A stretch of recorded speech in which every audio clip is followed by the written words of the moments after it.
Howdy doody, buckaroonies, welcome. Hopefully this is working. All right. Looks like we're going. Things are a-cookin'.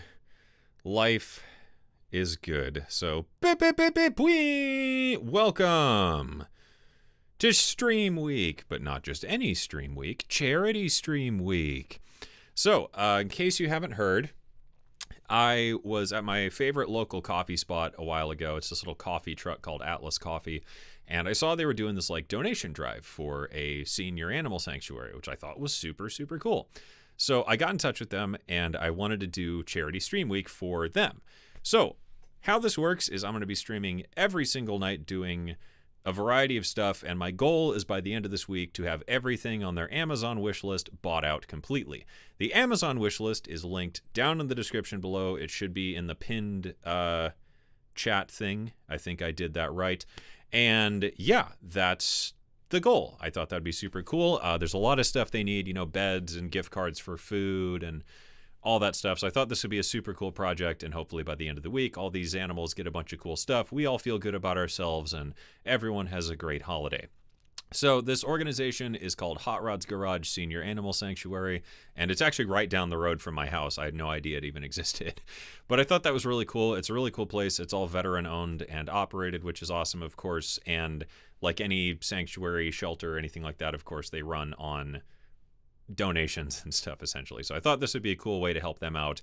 I get to do some fun stuff. We all get to have fun streaming, and I've got fantabulous prizes. If you donate something, a bed, a gift card, or whatever, if you buy something on that Amazon wish list, you can post a receipt for what you bought in my Discord. Of course, blur your information out. There's a special chat room for the giveaways, but every single night I'm giving away a prize package. So in the prize package, we have it's a lot of stuff. I can't remember it all offhand, actually. We have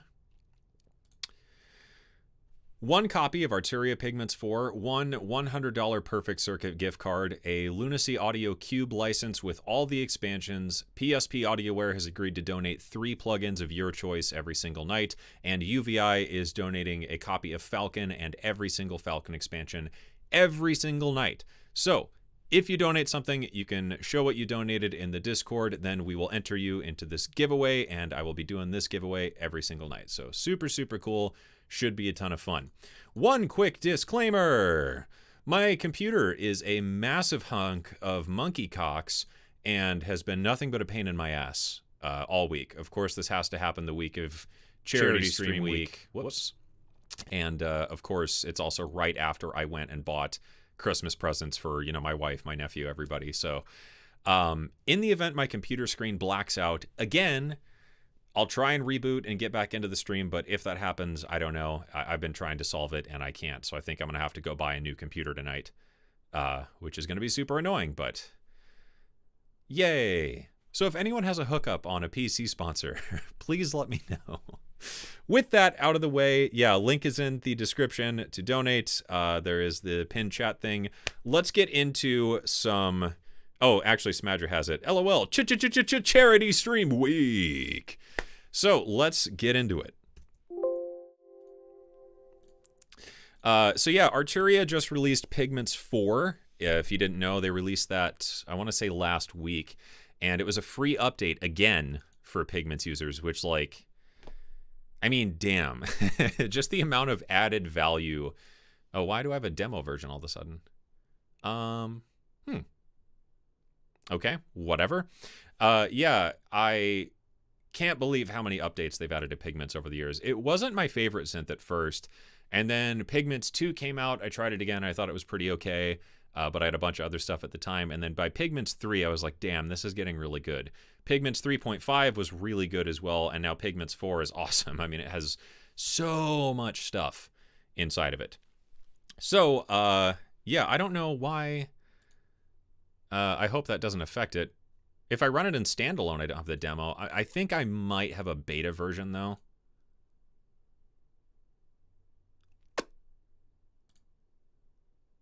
Let's try refreshing it.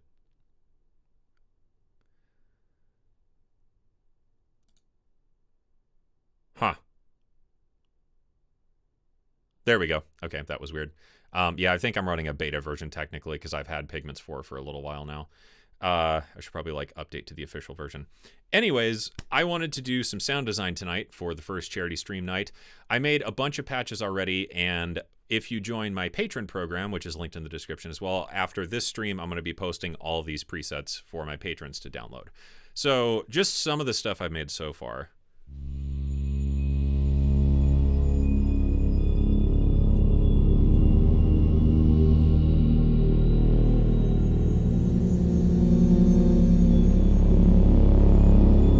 Really like that one. This one's super fun.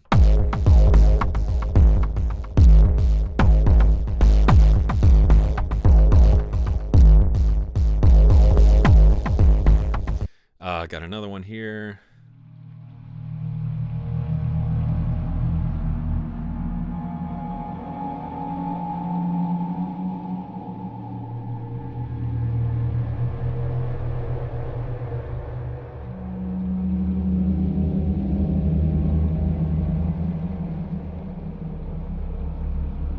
So that one's pretty fun.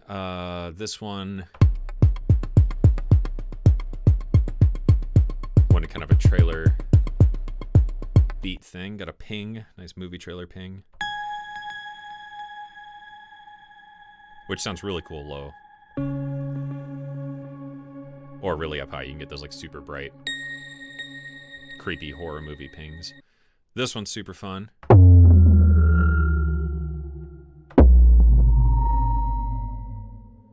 Made a cool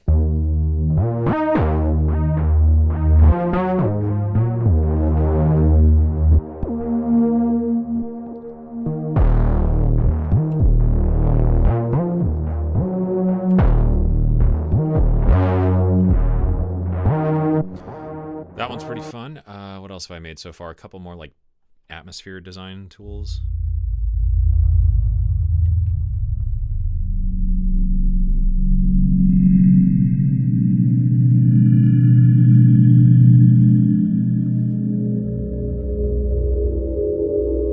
And I should mention all of this is just pure Pigments. What did I make here? Oh, this is a really, really fun one. I love the sound of this one.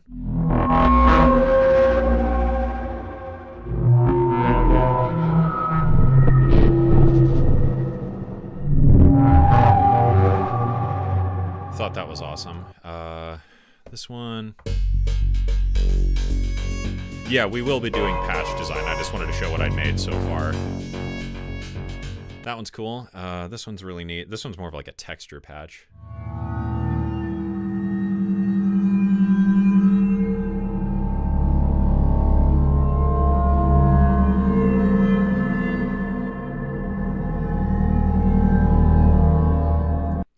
This one was a bass drone, I think.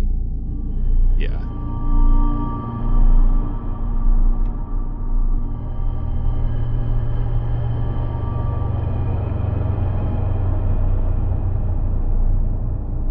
This was another rhythmic one. Yeah.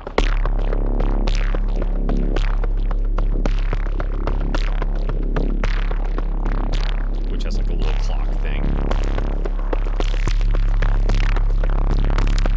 Still need to add macros to the rest of them. Cool, like trailer pulsar.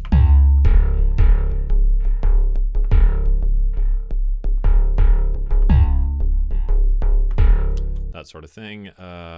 This was a Brahm thing. Oh, yeah, this one.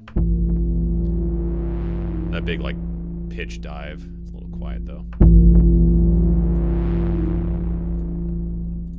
This was... I just made this one before the stream.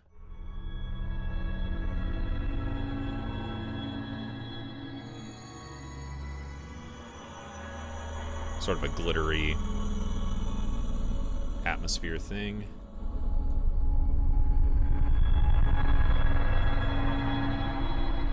With those like really big deep subtones. And then this one was another like Brahm.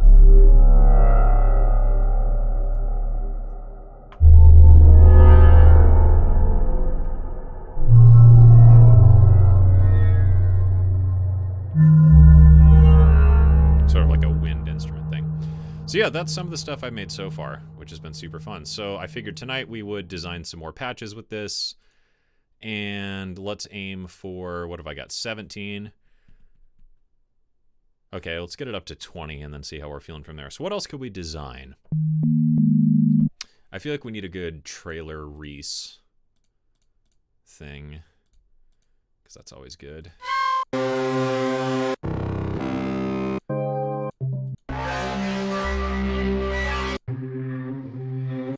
That would work. And let's get like a... yeah, Artifacts did some wavetable design, and these were mine. Because I did a fucking ton of them for 3.5.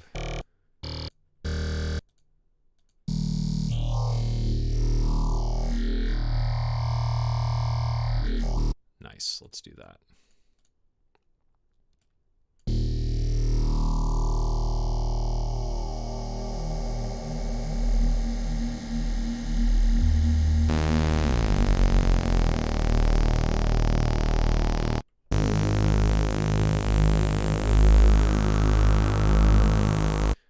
Jupiter filter.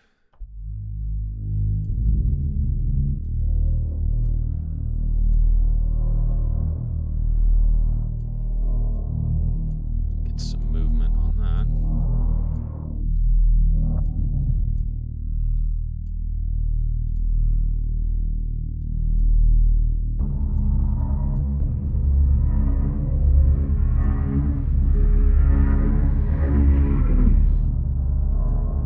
We need to loop that one.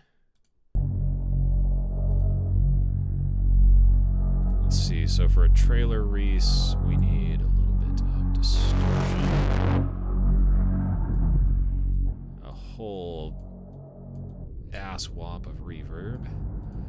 Get the stereo controller.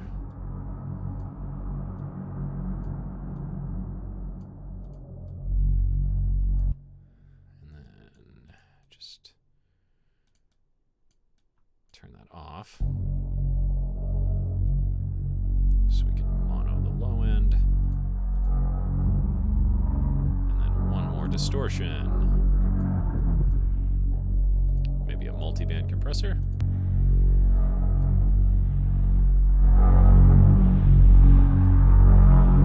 Nice.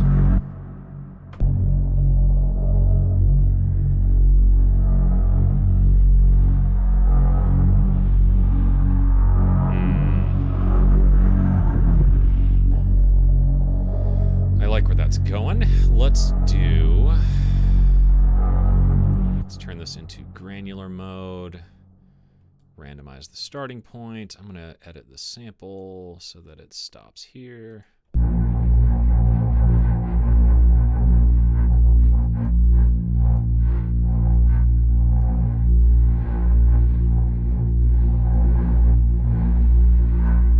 There we go, now we're getting somewhere.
Nice. Okay, and then in keyboard mode, we'll add some glide. Make it mono.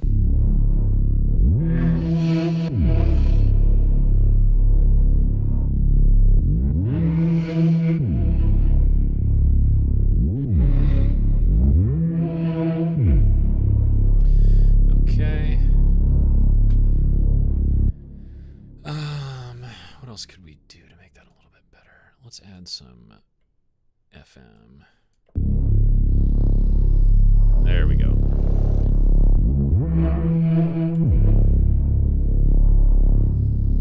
And some release. And then to make that a wee bit punchier, let's set this to be an envelope and create a nice little patoop.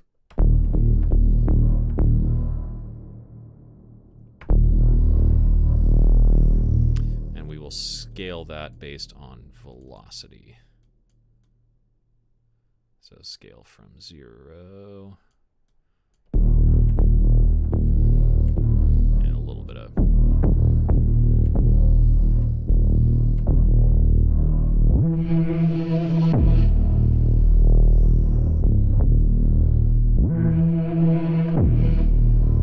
Can you share this patch with everyone? Yes, if you join my patron community, which is linked down in the description, all my patrons will be getting all the patches from this stream and all the ones I demoed at the start of the stream.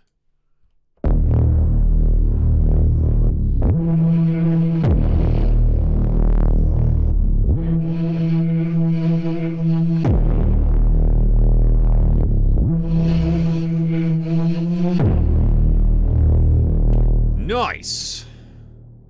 I like that. That needs a little bit of touch up on the EQ. And let me get a... I don't really need reference right now. Let me just get a... Oh, let's just open decibel. Ouch. Who the hell is texting me? Oh.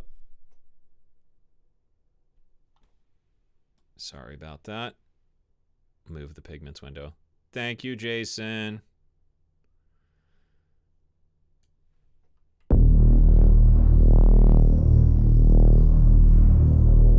Okay.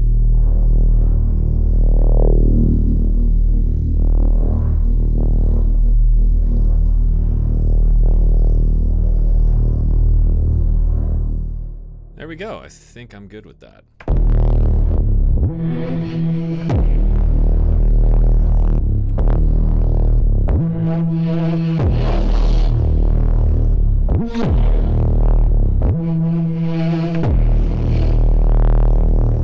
Nice. Let's save that as Shadow Realm by Venus Theory. And the user bank and the type is don't really care. Hard bass. Whatever.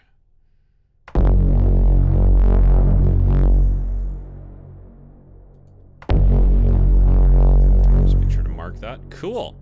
Let's make another charity stream week. All right, let's make another patch. What could we do? How about let's make... I wonder if we could make a good bass drop. Because when I did some sound design for Luftrum, I made... Which one was it? Oh, I think it was this one.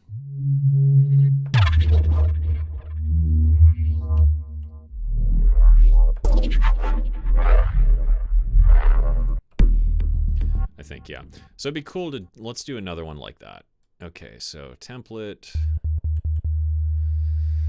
So if we want to make a trailer drop, we need that, and we need a second function. The second function is this. The first function is that.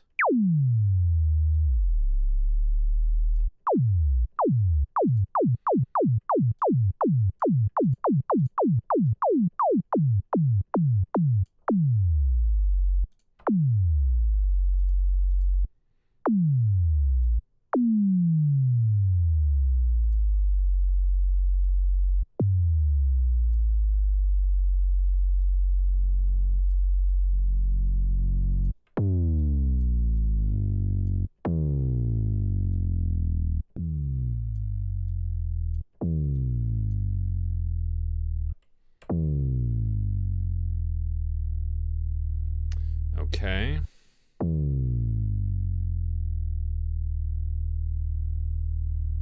Sounds pretty good.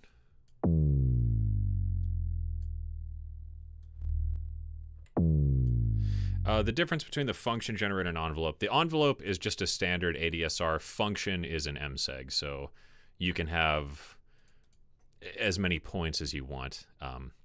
So right now it's just acting as a envelope, but it can be a looping envelope or, yeah. I mean, you can do lots of stuff with the function generator, especially in use with the combinator.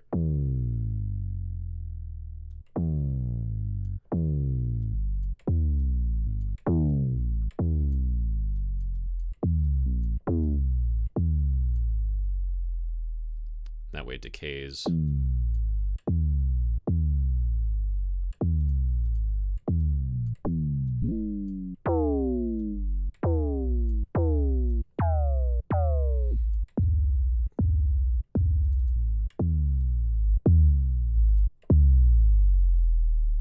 Nice.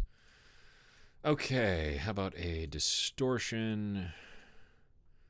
And we'll tie the function to that.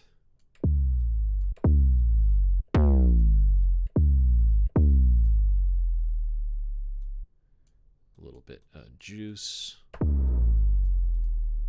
Multiband.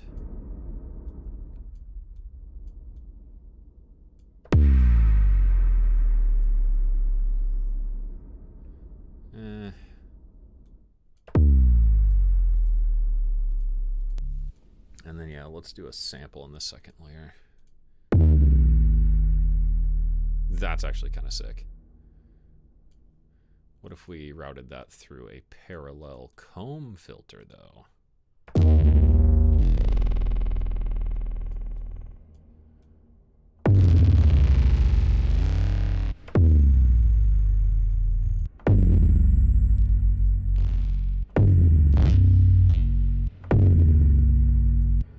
And then put that through the resonator.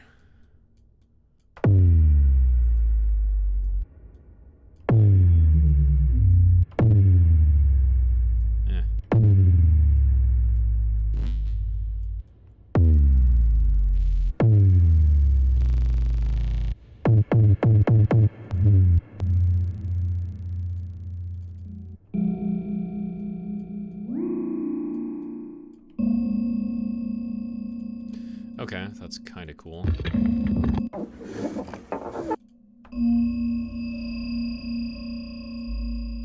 Cool, and then what if we did the... And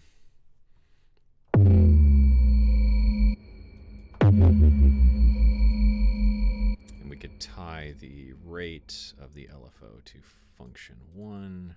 Oh, shit, that was LFO3, wasn't it? LFO3's rate.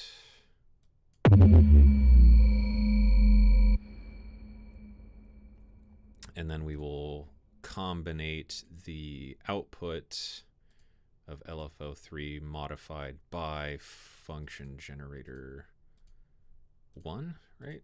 Yeah, function generator 1.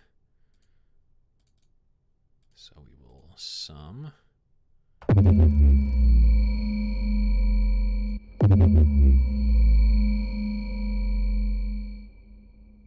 Or no, we need the source to be function 1 mod LFO3.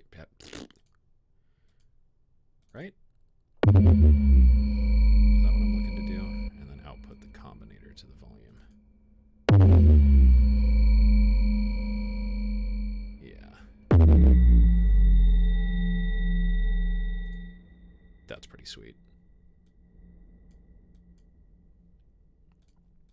And then we will add just a little bit of juice on the end of that.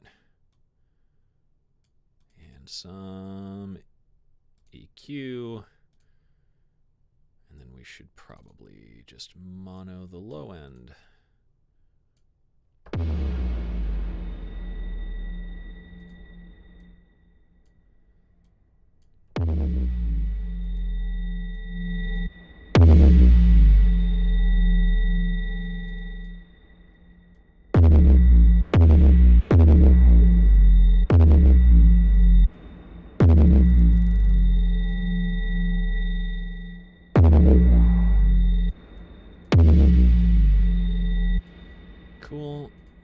reverb is too bright. Add some more pre-delay. Not sure if I like the sample sound, though. If we start it here.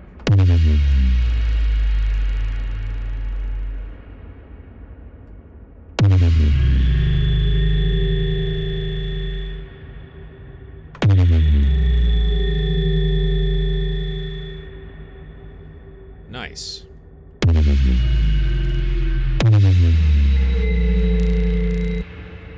Let's try a different sample, though.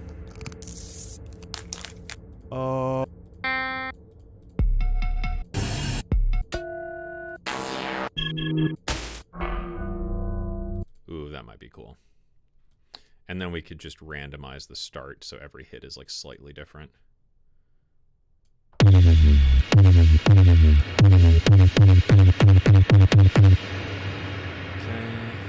and I don't know, could that be cool as like a different waveform?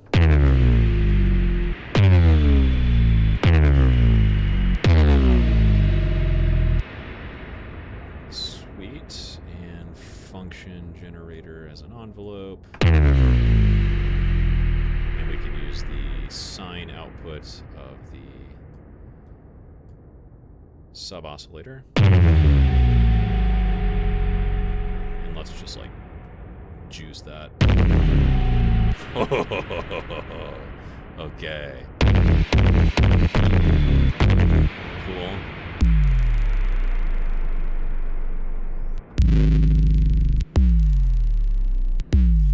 Let's output that. What if we output to bus B?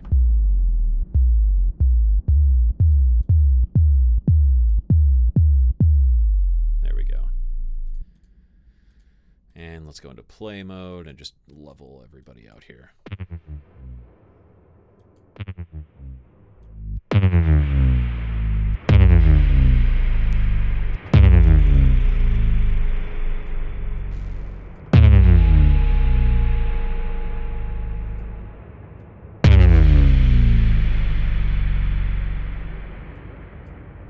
Nice.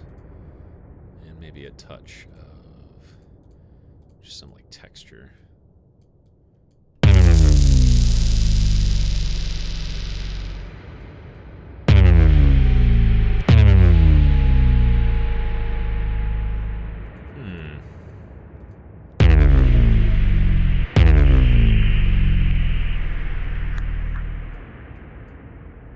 I don't know.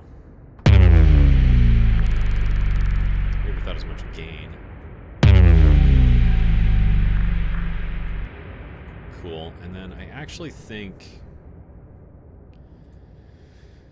it might be better if we got rid of this EQ in favor of the pitch shifting delay, and we'll just use this as a granulizer.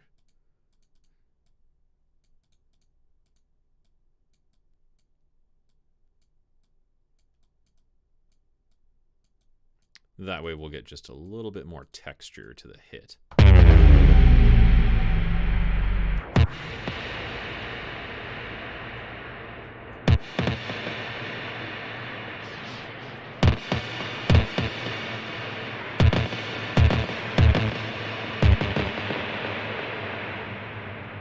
Okay, and then let's put that maybe in place of that reverb.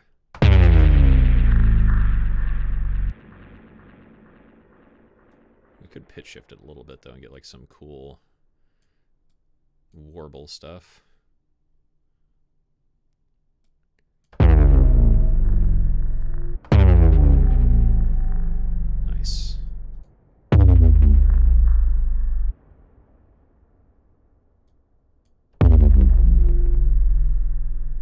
That sounds pretty cool to me.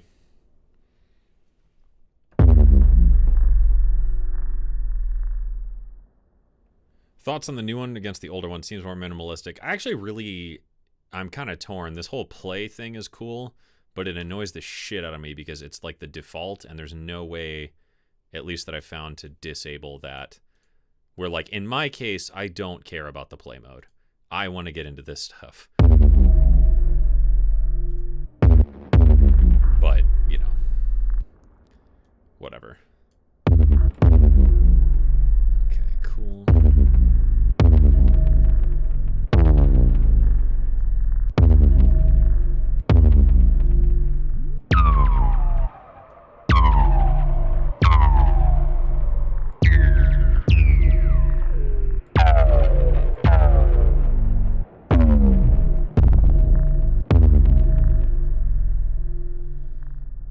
Okay, and then maybe some unison on this.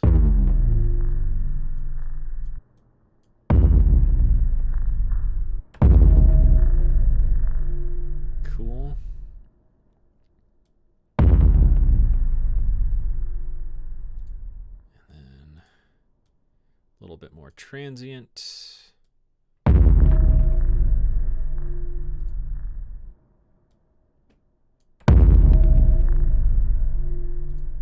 Is there any way I could just get a wee bit of psst in there? Natural synth.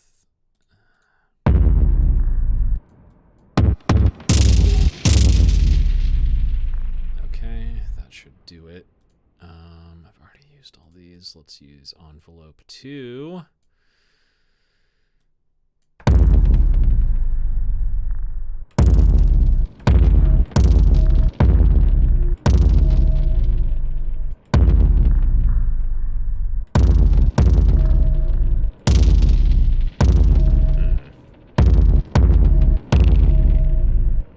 Almost.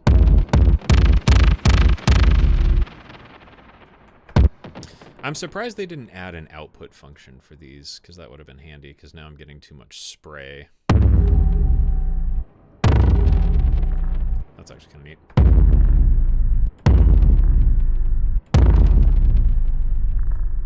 Nice. Okay, we'll call that one,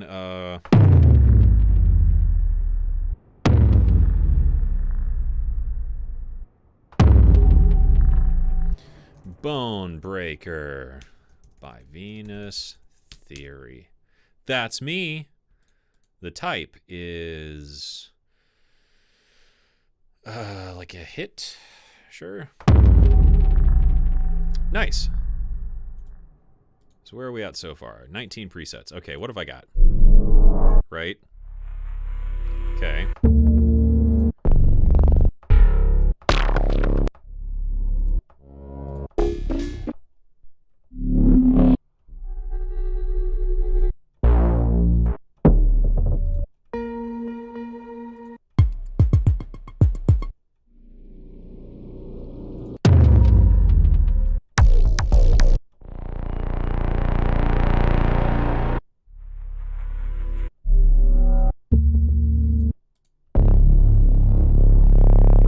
Okay, let's do... Yeah, maybe we could try a generative thing. Could be fun. Okay, so let's do a generative patch.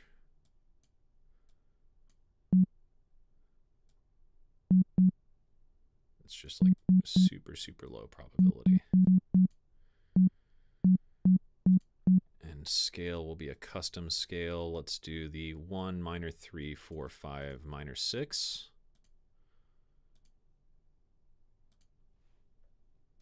And randomize. And yeah, I asked them to lock only certain things. Like if I could just right click and lock there, that would be nice, but they didn't add that either. But again, you know, free update. It's super hard to bitch and complain about this. Just some random velocity stuff. Let's randomize the octave a little bit, maybe. Regenerate every half bar.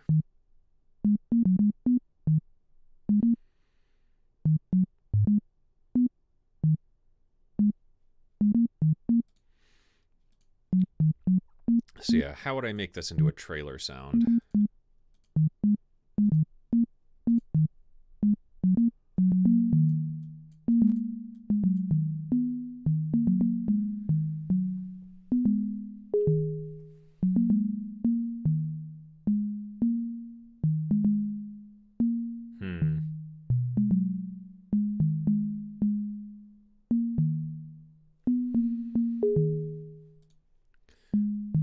probably slow it down.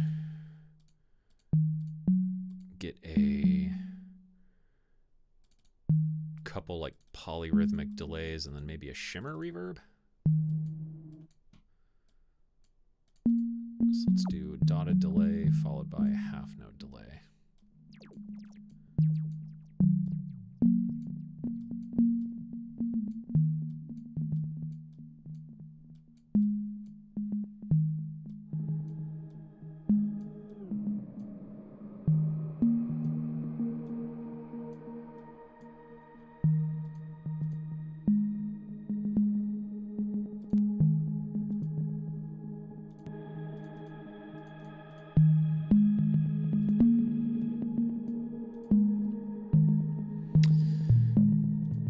Okay, so that's cool.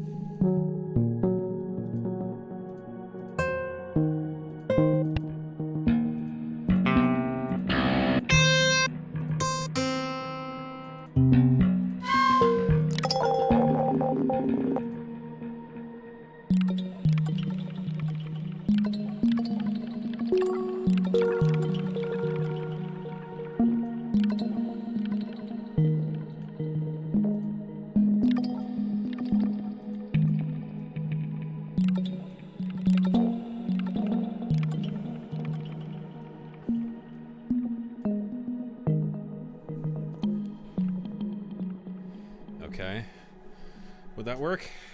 If I played it up an octave and, well, it's like a trailer tempo. 108 is a really common trailer tempo.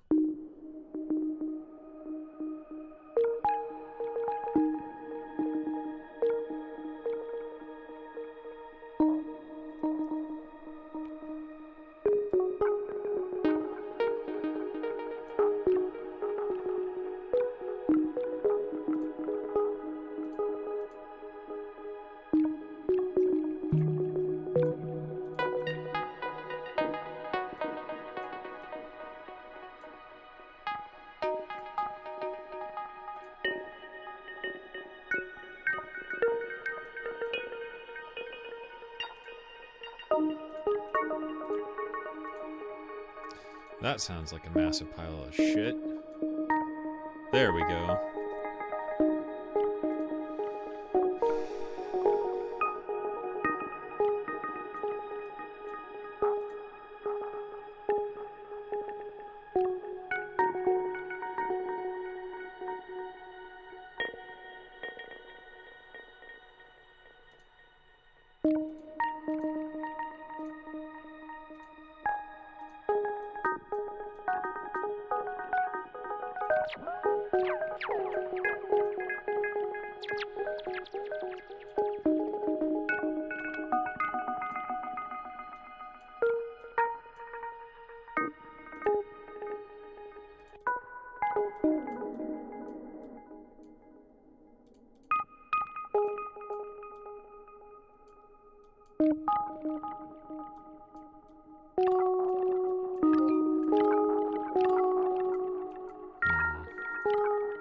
We're getting there.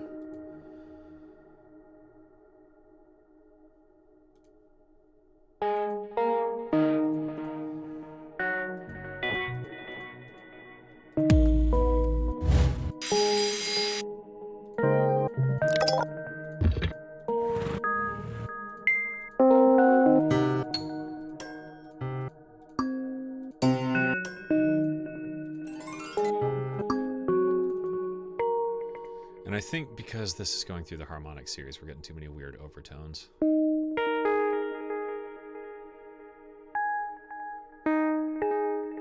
So envelope 2, velocity, oops, shit, envelope 2.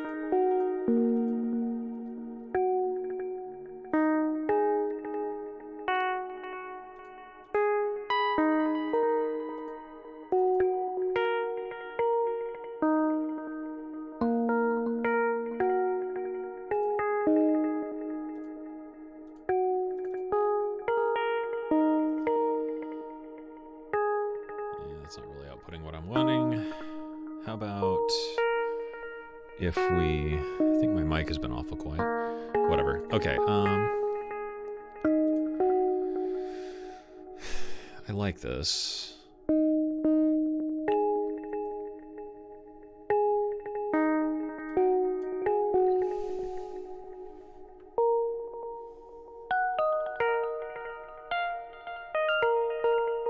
There we go.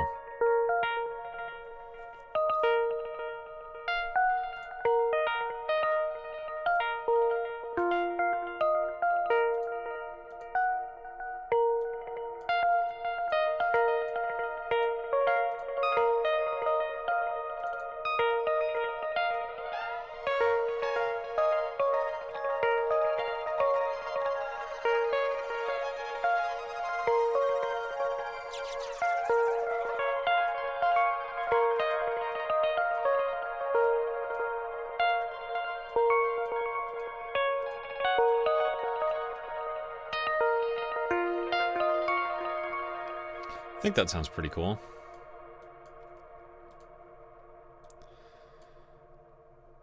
And if we slowed that down and added let's just test that against something, because I'm not, that is a cool sound, I'm just not sure it's like a trailer sound, which is what I'm really aiming for here. In my, let's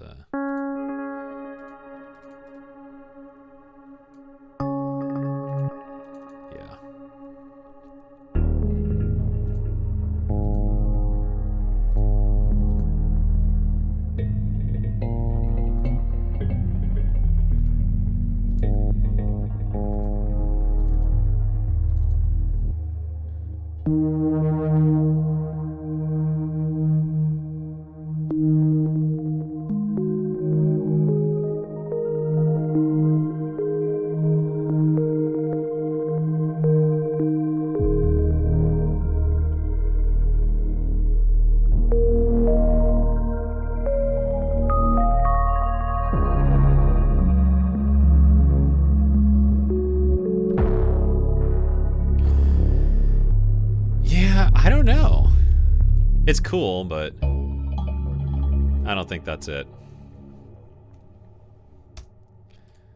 Plus, like, I don't know, that patch is not...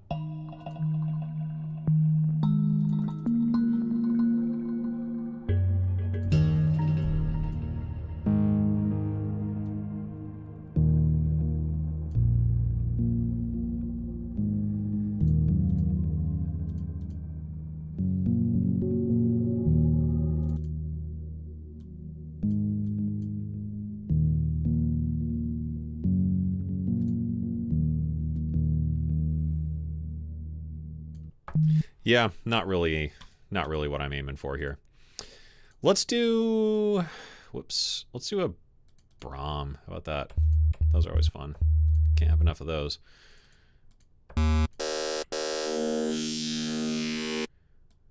Easy enough. All right, Brahms.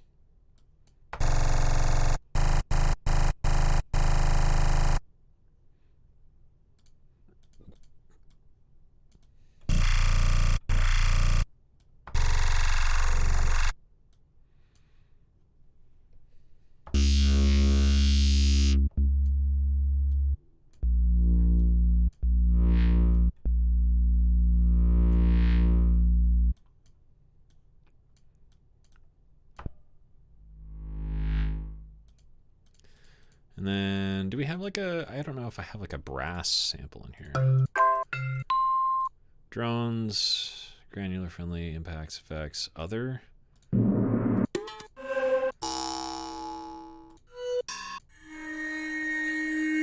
That might work.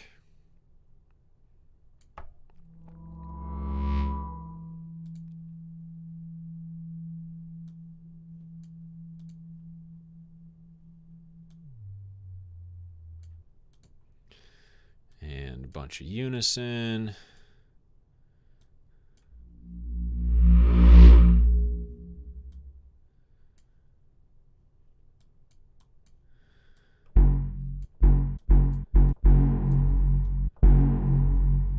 Maybe we go for that.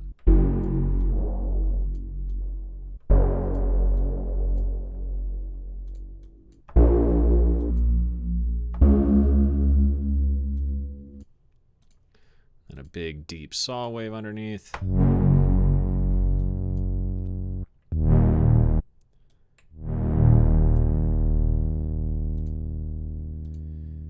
So that needs distortion, reverb, multiband, distortion. That's a good chain for this sort of stuff. Yoink, yoink. Just a whole bunch of that.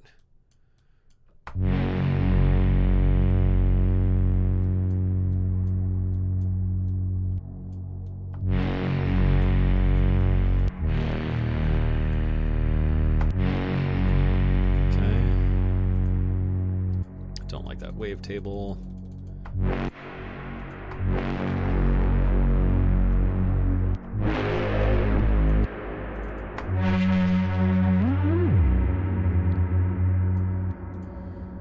And what if we did a sine wave underneath?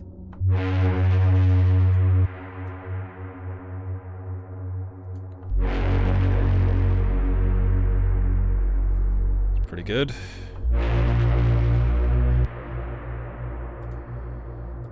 Needs to be louder. What if we ran that in parallel, actually? Comb filters make everything better.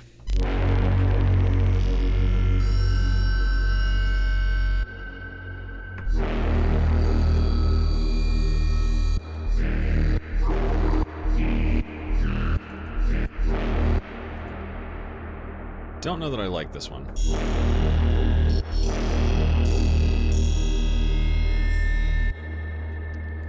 Let's tune that down.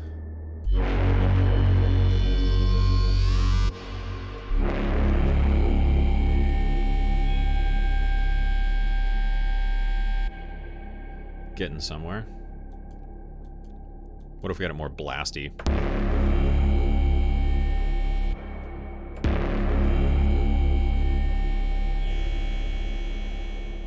Don't know that I like the comb filter, actually.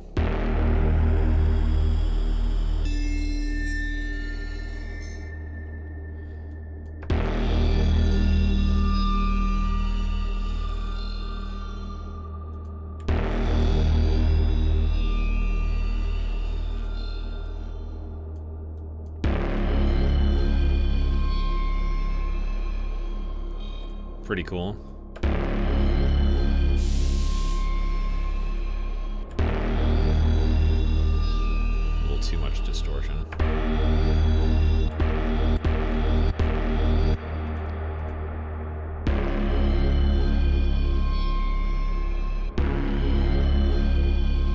Maybe we'll tie velocity to position.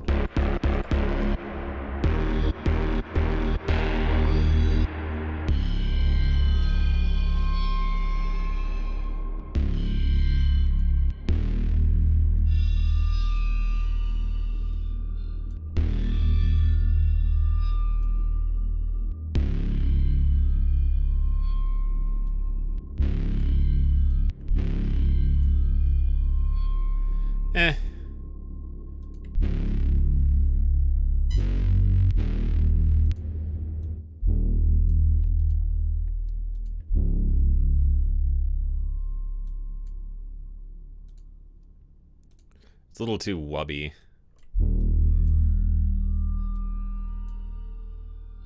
Maybe it could just be like a big drone.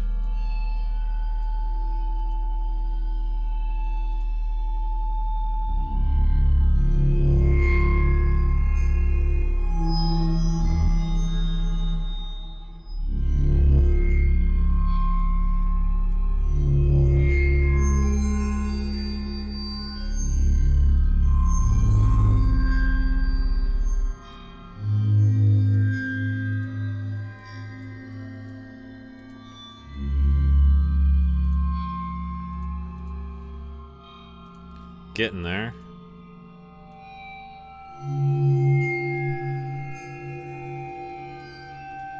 Let's run that through the Resonator.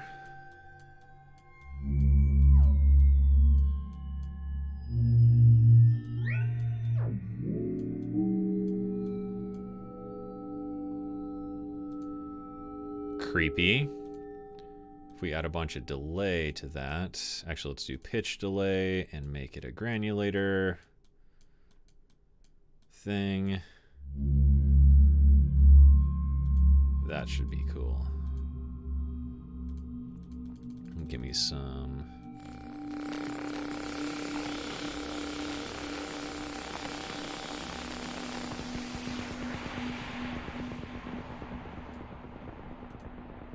texture there.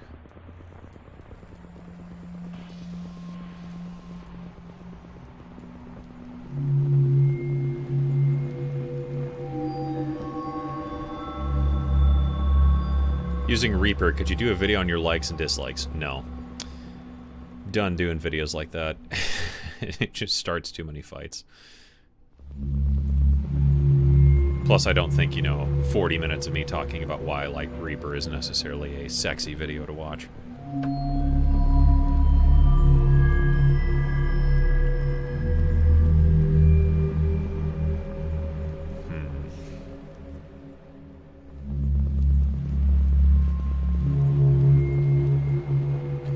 Okay, now we just need to work out the tuning of everything.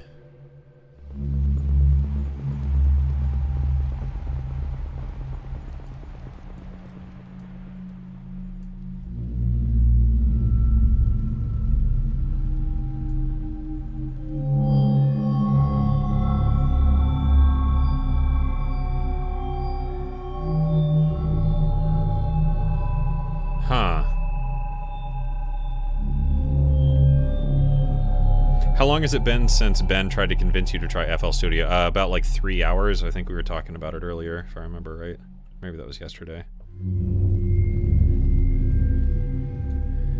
I will be doing some stuff with ImageLine though, but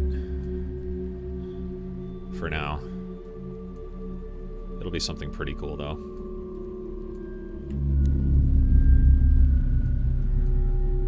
Okay, what do I not like here?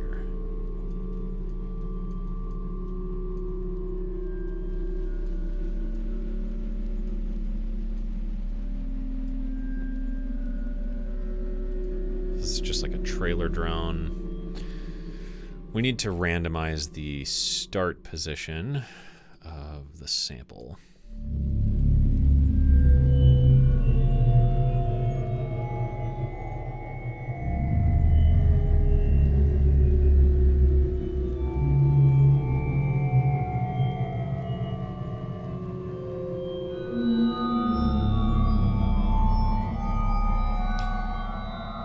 That's cool, but I think is the Resonator making it too tonal?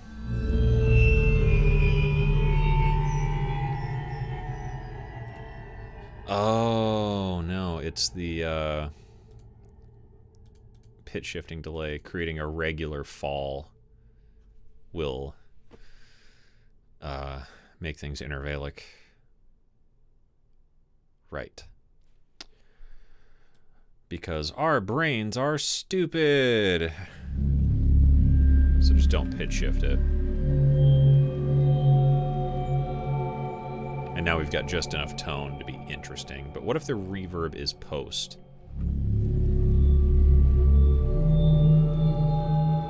Ben is the devil on your shoulder, always talking you into something. Yeah, he's like, dude, FL, bro.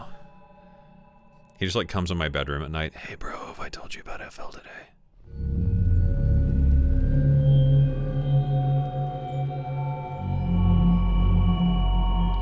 Like, hey Ben, are you going to NAMM? Yeah, I'll be at the FL booth. Okay, cool. I think I'm happy with that one. Let's add some velocity sensitivity though, just so it's a little bit more interesting. And then maybe a second randomizer on the voice panning. That way we just get a bit more movement.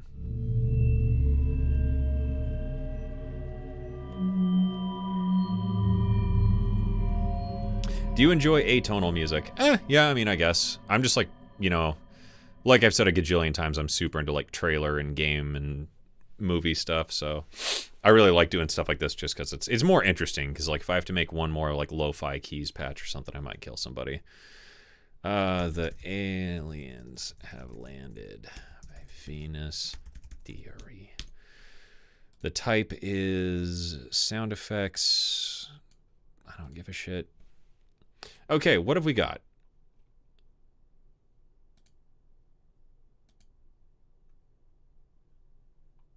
Oh, gotta go to explore mode, red. Okay, so I've got 20 patches. Maybe we could do 2 more. And that'll be about an hour on stream. Maybe we should take a quick question break, because I know I've missed a ton of stuff And I need to give my ears a rest. All that like sub-frequency wub is killing me. And we haven't done this yet, though. Like, hey-o, there's the chablet. Say hi, chat. That's you. That's you right there in the chat. Right here. This is you. You are nothing more than a figment of the chablet. Okay, yeah. Oh, hi chat. Yep. And let's see what questions have we got? I guess if I missed your question and you're still here, go ahead and type it again because I'm not going to scroll back. I'm shiny. Pigments comes with Keylab, Minilab MIDI keyboards. I don't know. I don't know if Pigments comes with that. I think it's just Analog Lab, and Analog Lab is Arturia's like preset browser, I guess is what I would call it. So technically Pigments is in there, but that's not really how it works. But you would get like a version of Pigments in Analog Lab, and I'm pretty sure Analog Lab is what ships with everything. Unless they've changed that. Maybe Pigments does come with some of the higher end controllers now. Would you recommend going, or how would you recommend going about learning versatile synth like Pigments?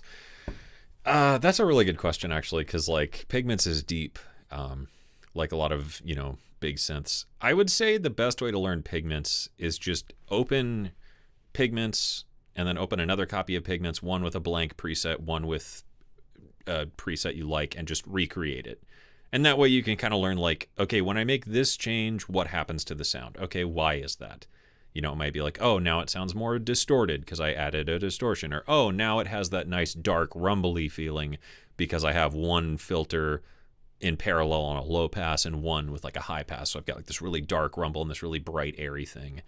And similarly learning like the advantages of subtractive synthesis versus wavetable versus sampling versus granular. It's a super, super powerful synth, but yeah, there's a lot under the hood. So reverse engineering presets is a good way to go about it. Otherwise, just like watching sound design videos or whatever, or, just thinking of I want to make a bass. Okay, start. Where would I go? Okay, I know in Serum, when I use Serum, I do low pass 24. Oh, Pigments has a low pass 24. Okay. Just kind of trying to translate things into Pigments can be really helpful too. But otherwise, once you learn one method of synthesis, it doesn't change much across other synthesizers. So like if you're already familiar with, let's say, Dune, a lot of what you do in Dune translates directly into Pigments. It's just the interface is different. And similarly, like once you know one granular synth, a lot of other granular synths sound the same. Once you know one FM synth, most of them do a lot of the same things, just with little variations and a different UI. So, as always, walk before you run. But I've always really enjoyed, like, when I get something new and I need to figure out how it works, just opening an init patch and then just a patch and just kind of A-Bing things. And, that method seems to work for me. Easy Beats, Venus Theory. I'm creating a new soundtrack for a project. I think Pigments 4 is worth the price for sound design. Absolutely. I mean, it's a super, super, super powerful synth. Personally, I use Phase Plant for most of my sound design projects, but Pigments has a really good granular engine, which is nice. But Phase Plant does some more stuff on the edge of like FM and things like that. So Phase Plant's typically my go-to, but like Pigments, I think, is a good combination of usability and features, whereas something like Phase Plant is extraordinarily powerful, but you really have to know what you're doing to like get the most out of it. Doing the basic patches in Phase Plant is easy like any synth, but doing cool advanced stuff, there's a lot you have to understand. And I think Pigments is a good compromise of it's really, really deep, but it's like workable enough where it's not overwhelming. Pigments worth it if you got Phase Plant. Debatably. The granular engine is awesome, but it doesn't really do much else that Phase Plant doesn't already do. I think Phase Plant's more versatile. Like I said, that's the one I always go to, but I don't know. If you need something that's like immediate, but a little deeper than your average thing, like something like Serum, but with more features, I think that's kind of where Pigments falls. It's like a more basic synth. I don't know. I would say Pigments is like mostly comparable to something like Vital. It's really powerful under the surface, but it's really immediate. So if you need something, like I said, kind of like the answer to the previous question, if you need something you can work with that does a lot, it's pretty solid. But Phase Plant is just like unreal. Do you listen to a playlist of game trailers in the car when you travel? Not game trailers, but soundtracks. I listen to soundtracks all the time. It's funny because, like, you know, when I go to the gym, I imagine all these other... I live in a military town, so all these other guys are, like, huge army guys. And it's funny because I imagine they're in there listening to, like, you know, that kind of stuff. And then here I am listening to, like, you know, the la la la la la la la beep beep beep beep beep beep, you know, that kind of shit, which is really funny. Speaking of Weaver Beats, if y'all haven't subscribed, Weaver Beats needs not a whole lot of subscribers left, I think. But if you go subscribe to Weaver Beats and he gets 25,000 subscribers by the end of the year, he has to shave his head. So if you're not subscribed to Weaver Beats, please go do that because I want to see him with a shaved head. Akai MPC1 is worth it. No idea. I've never used it. Where's the best place to start with Pigments if you've never used it before, know nothing about synthesis? Pigments, actually, not a lot of people know about this. Which I know when I talked to Archeria about some Pigment stuff, they mentioned that. Pigments actually has these tutorials built into it. I can't really see where this is at on my screen. Yeah. So if you go to the settings, there's actually tutorials, and it'll show you like sound generators and introduction, sound generators analog, and it's kind of like a game within Pigment. So if we go through this, let me just make sure this is on my screen. So yeah, if we just go through this, the introduction, analog engine is a virtual analog 3 oscillator engine. It also features noise oscillator. Da, da, da, da, da, da, da, da. So you look at this and you can play with stuff, and then you can go to next, and then it'll give you another descriptor of here's some stuff you should know about the analog engine. And it's right there. So that's really, really cool. I really wish more synthesizers did that. I thought that was a really, really cool UI choice, but I know a lot of people don't end up using it. Another thing to know about is when you're using Pigments, as part of the sound designer parameters, how do I get to... Jesus. Okay, so like the presets I did for Pigments 3.5, like this one,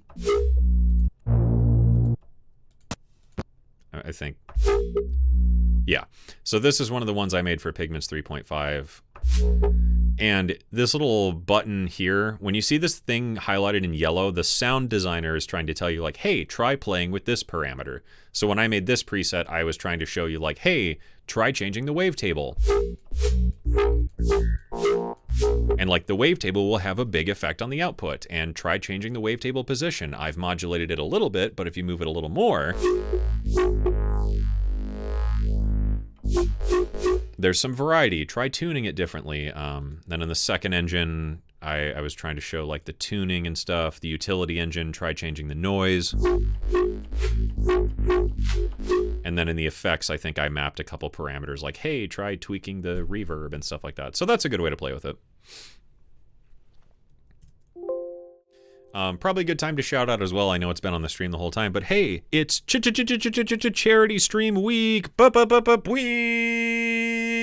And you can donate cool stuff with the link in the description or the pinned link in the comments chat thing here for a senior dog sanctuary called Hot Rod's Garage. And they help dogs and cats and other animals, I think, too, to live out their golden years. But they need beds and food and toys and stuff like that. So you can donate. And if you donate and prove your donation in my Discord, I have a prize package for everybody. The prize package has... Should get this up again because I forgot. Drum roll. Archeria Pigments 4. You can win a copy, a $100 Perfect Circuit gift card, Lunacy Audio Cube, and all Cube expansions. PSP AudioWare lets you pick 3 plugins of your choice. UVI Falcon, and all Falcon expansions. I'll be giving one of those bundles away every single night to those who donate. So that will be super cool. Moving on. How is the CPU hit with version 4? I have no idea. I never really keep a track on that stuff. I have a i9 12900, so CPU is just like not a problem for me. If I play, let me try, like one of the patches I made tonight that uses just a ton of effects and stuff. Right now I'm hovering at 2%, and I'm like also live streaming. Or what's like a poly one I had? Yeah, here.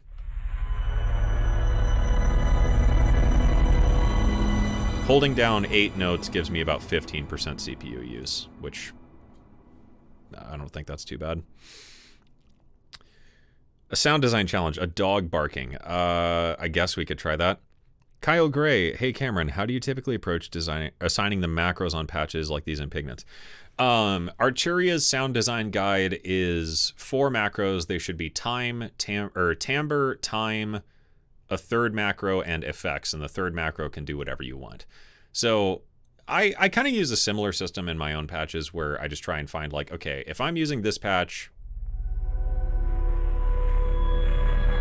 and I need to do something else with it, what are some things I might change? Maybe this is really bright, so maybe I'll add a macro to get rid of that like sparkly stuff, or maybe on the low end, I wish that was a bit more punchy, so I could add a macro to tie to the envelope to make the attack more immediate, you know, things like that. Or effects, like I'll macro one macro to control like the delay and the reverb, so you have like a dry version and then a affected version.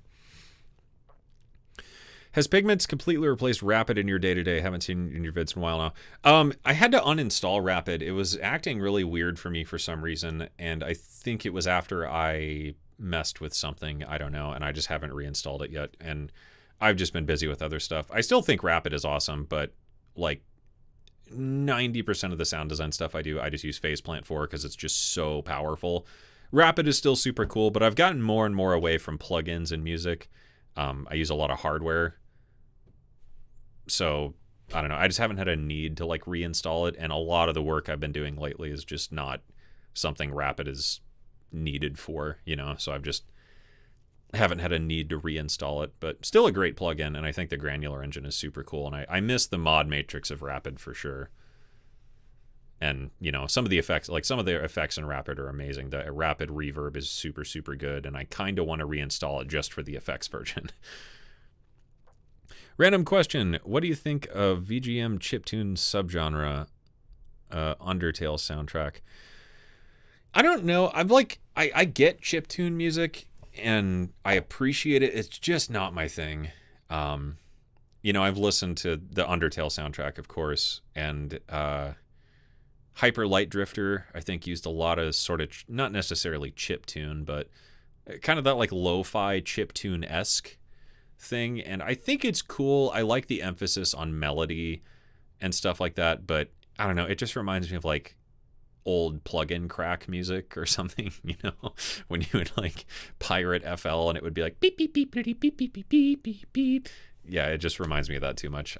I've never been into it, but like I have no nostalgia for that, you know, like a lot of people I know played Mario or shit like that growing up, and I never played those games, so there's nothing about that in my brain where I'm like, oh yeah, you know, this speaks to me in some capacity, so maybe I just missed the boat on that.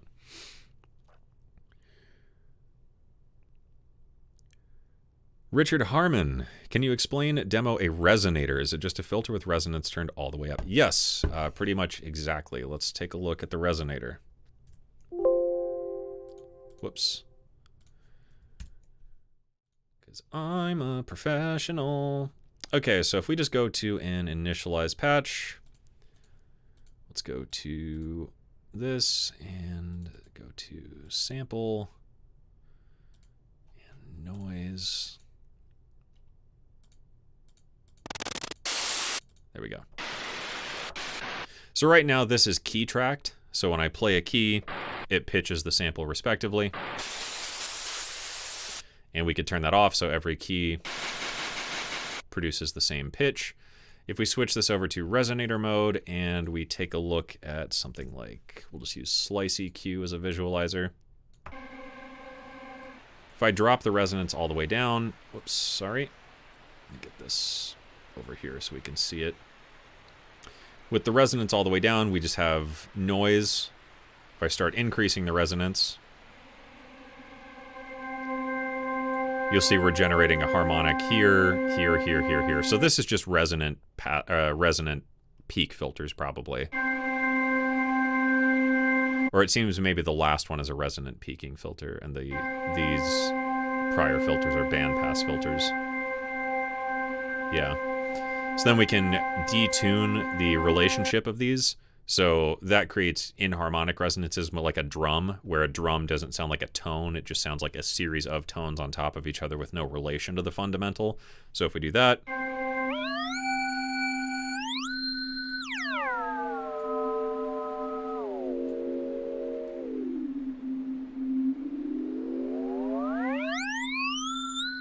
we're essentially increasing their distance from the fundamental and their distance relative to each other.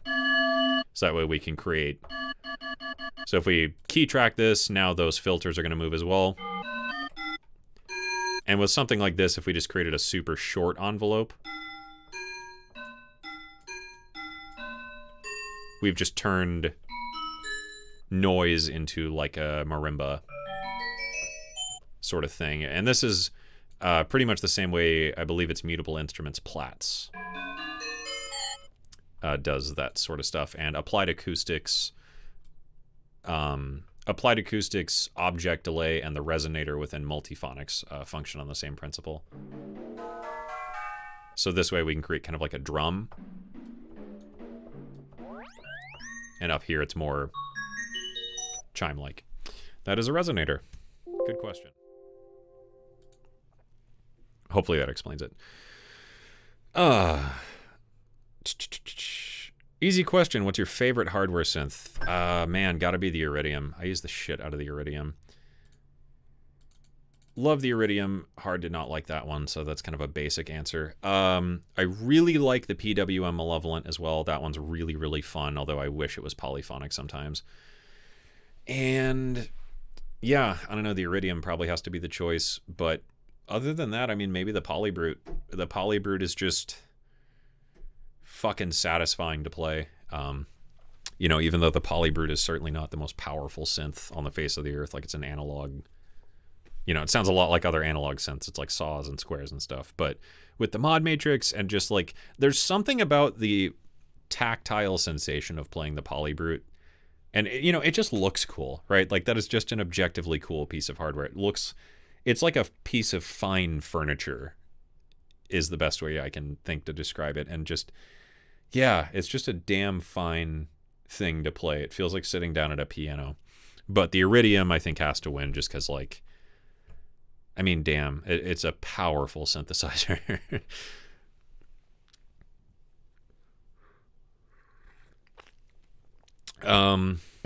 Ballum Gardens.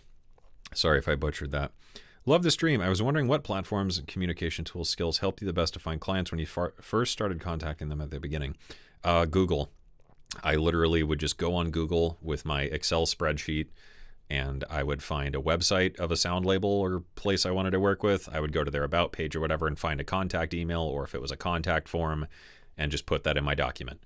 And that was what I did every day for like a couple hours a night. I would just look up sound labels or, you know, whatever I wanted to work for, companies and whatnot. And I would find them, get their info, put it in the document, and then the next day would be a day of just contacting all the new ones I found. And then, you know, from there I would just keep noting, did I get hired? What project was I hired on? How much did it pay? So on and so on. That was really the easiest way to build up a network at the start. So, Pigments is better than my Casio 16-key keyboard. Yeah, maybe. But you could sample your Casio keyboard into Pigments and do some fun stuff if it's one of the ones that plays like tones and whatnot. You think Pigments could make a one-note texture magic patch, like a 7th or 9th chord? Yeah, I mean, absolutely. If you go into... Oh, okay. I mean, we made 20 patches. Now we can just do some like sound design Q&A. There is actually a chord mode here, and we could turn this into let's do a 6/9 chord.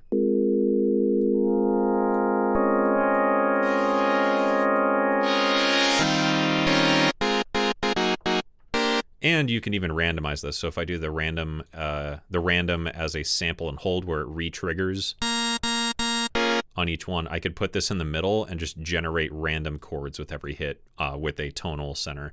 So if I just play out of C,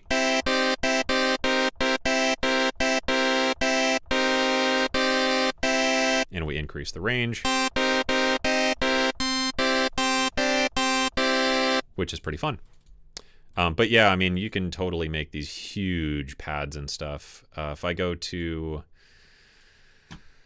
yeah, where's like my personal presets? Oh, damn it.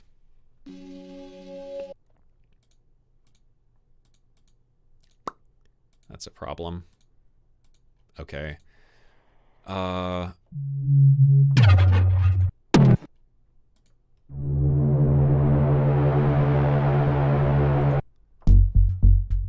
Yeah, here's some ones I did for Luftrum. I think I did...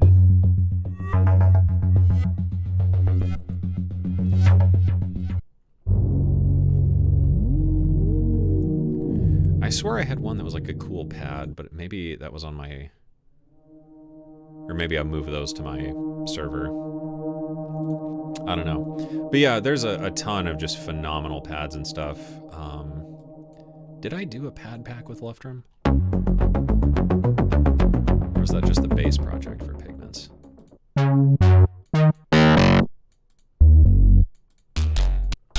Must have just been the base one. I don't know. But yeah, I mean, you can do some just insane texture stuff in Pigments. Which, like, I mean, some of the presets I've made here tonight. Ones like this one.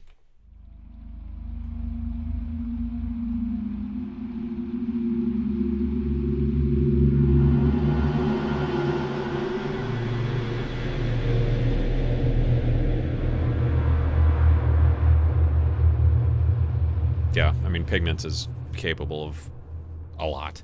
The army guys listen to Taylor Swift at the gym. I don't know. There was one guy a couple weeks ago. I don't know what I was doing. I think I was at the rowing machine. So I'm like, you know, doing this and whatever, trying to focus on this. And then this guy is on the... I don't know what the hell that's called, but it's like, it's one of those big, you know, multi machines, and it's like the one where you just lift off the ground, where it's like a kind of like a tension thing.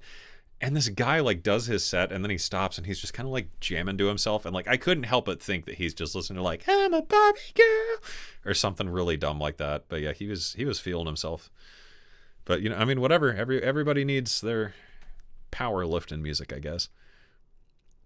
Yeah, 25k subs. Yeah, so if you haven't already, go subscribe to Weaver Beats, because he needs to shave his head. Answered it perfectly. Cool. Oh,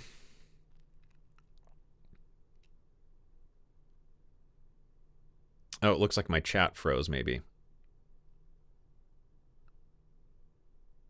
I don't know. Phase Plant or Falcon? Falcon, all the way. Well, I mean, Falcon if you really want to get into the guts of something. If you want something a bit more like straightforward, Pigments. Falcon is just stupid deep.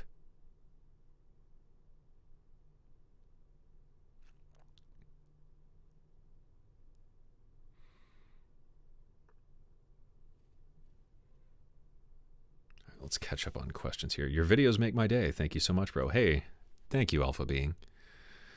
This is probably going to be my last set of videos for the year, too. I should maybe mention that. I'm not going to put out a video this week because I feel like streaming every day and putting out a video, that's just asking for the algorithm to hate me. So I think Stream Week will be my last set of videos for the year, and then I'll be back in the new year with new videos. What in sound design makes sound deep and dark? That's a good question. Let's make a deep, dark thing. I assume you're talking like cinematic-y sound design. So one of the first things for like cool, deep, and dark sounds is just some kind of texture. So let's find...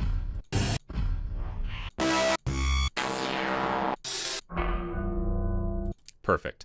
So I'm going to edit this down just so we're focused in on all this good stuff. So let's make just a granular texture to start off. I'm going to randomize the start position, the density, the size, and the volume. So I'm going to output this to filter 2, and I'm going to set the filter routing to be parallel. Just make sure you can still see my screen. And now we'll do just a sine wave, an octave down even.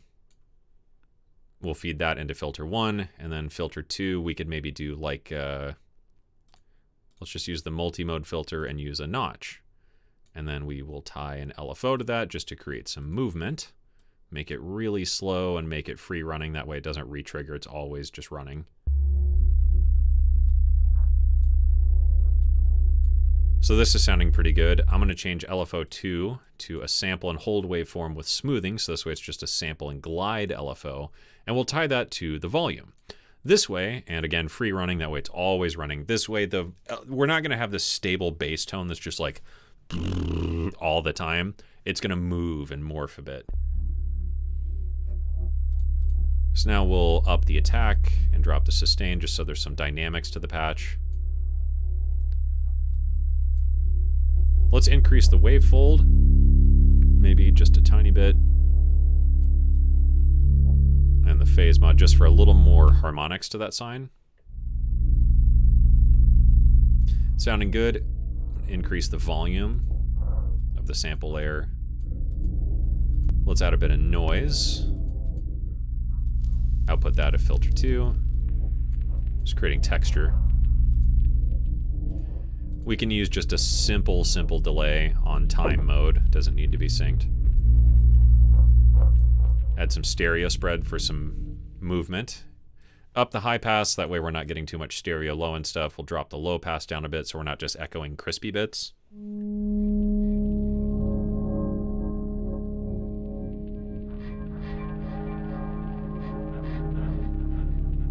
Cool. A little bit of reverb. I think that's sounding pretty solid, but we could make it a little darker by dropping in a sub oscillator. And then just to add a little bit more crunch, we'll do a distortion. And one of the nice things about distortion that a lot of people maybe don't know is that distortion and compression are actually more or less the same process. Like, they're pretty much identical. Distortion is just compression without time factored in. So the nice thing about distortion is you can use it both as a compressor and as a harmonic generator. So we can use this to squish the sound down, which, because I'm putting the distortion after the reverb and after the delay, because we're compressing the sound, it's going to lift up the tails and all those details while also adding a bit more, you know, grit to things.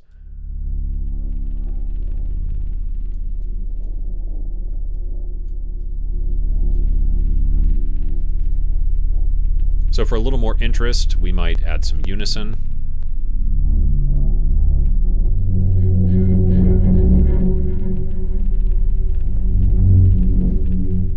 Maybe do this in parallel, the distortion. And that sounds pretty solid. For something maybe a little bit more interesting, we could do a saw wave, and then instead of the multi-mode filter, we might go for something like the MS-20 filter. Nice and low, and we could output the sine wave directly.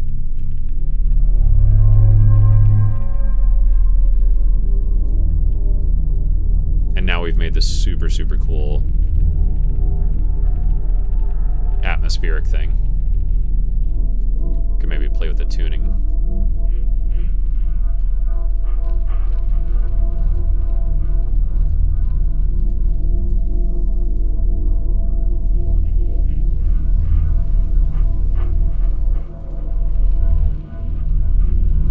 There you go. Cool way to make things nice and deep and dark. Using a VST called Kaleidoscope. No, but I think someone sent me a license for that or something. I think I've heard of that. Okay, what are the questions?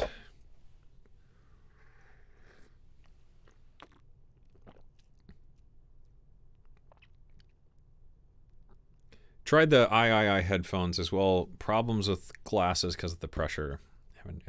No, I've worn these for pretty long periods of time, and the ear padding seems to be enough where my glasses don't press into the side of my head. My other headphones, I can't remember what they're called. I know they're Austrian Audio. They're the HIX65s. These actually are probably more uncomfortable with my glasses because these are a bit heavier, so I feel like even though it has a lot of padding, it like squishes more. But the III ones, I haven't had issues with them for like extended periods, other than like I feel like they get hot because of this material's like furry, so I feel like my ears get really hot after a while, but whatever. But it is worth noting I have like a fucking weirdly shaped potato head, so could just be like the size of your head, you know?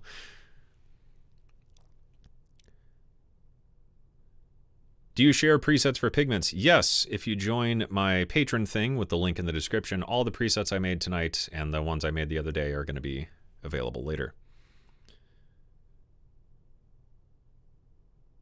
Let's see. How does Pigments compare to Surge XT? Just totally, totally different. I wouldn't even say they compare at all. Anything coming through which might beat the Keylab Mark II as a MIDI controller in that price range? Still use yours? Not really. I got to play the Novation weighted 88 key at NAMM, which was really, really nice, but I think that's going to be way more expensive. Yeah, I mean, I think the only thing that would beat the Mark II is if Arturia comes out with a Mark III someday. That would be pretty sick. Which is weird, because I did get a Mini Lab 3 sent to me and some other stuff, so I assume maybe a Key Lab 3 is on the way, but I'm not itching to change mine out anytime soon. I still think the Key Lab is like the best MIDI controller I've ever had, and if that one ever dies, I'm just going to buy another.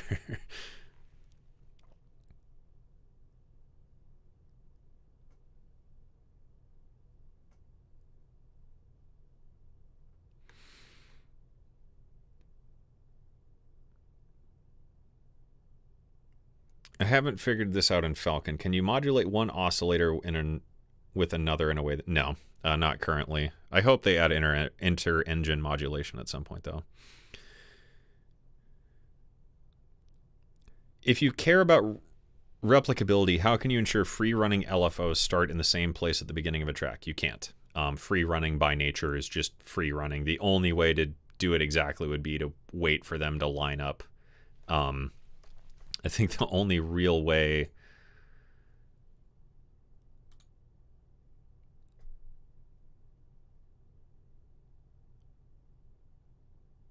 Yeah, in Pigments, you do have the option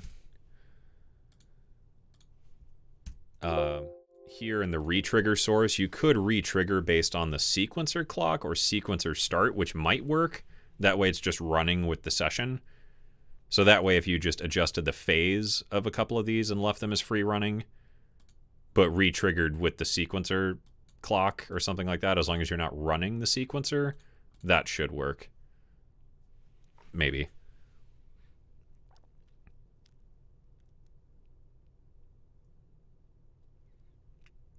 Oh, Greedo Kenobi's here. How's it going? Yeah, 7 entries for tonight's giveaway. Okay, yeah, so giveaway. Again, if you donate something to any of these lovely critters on... Whoops. If you donate anything... This way. If you donate anything to any of these lovely creatures using the link in the description, you can be entered for a giveaway, and we have fabulous prizes every single night of Charity Stream Week.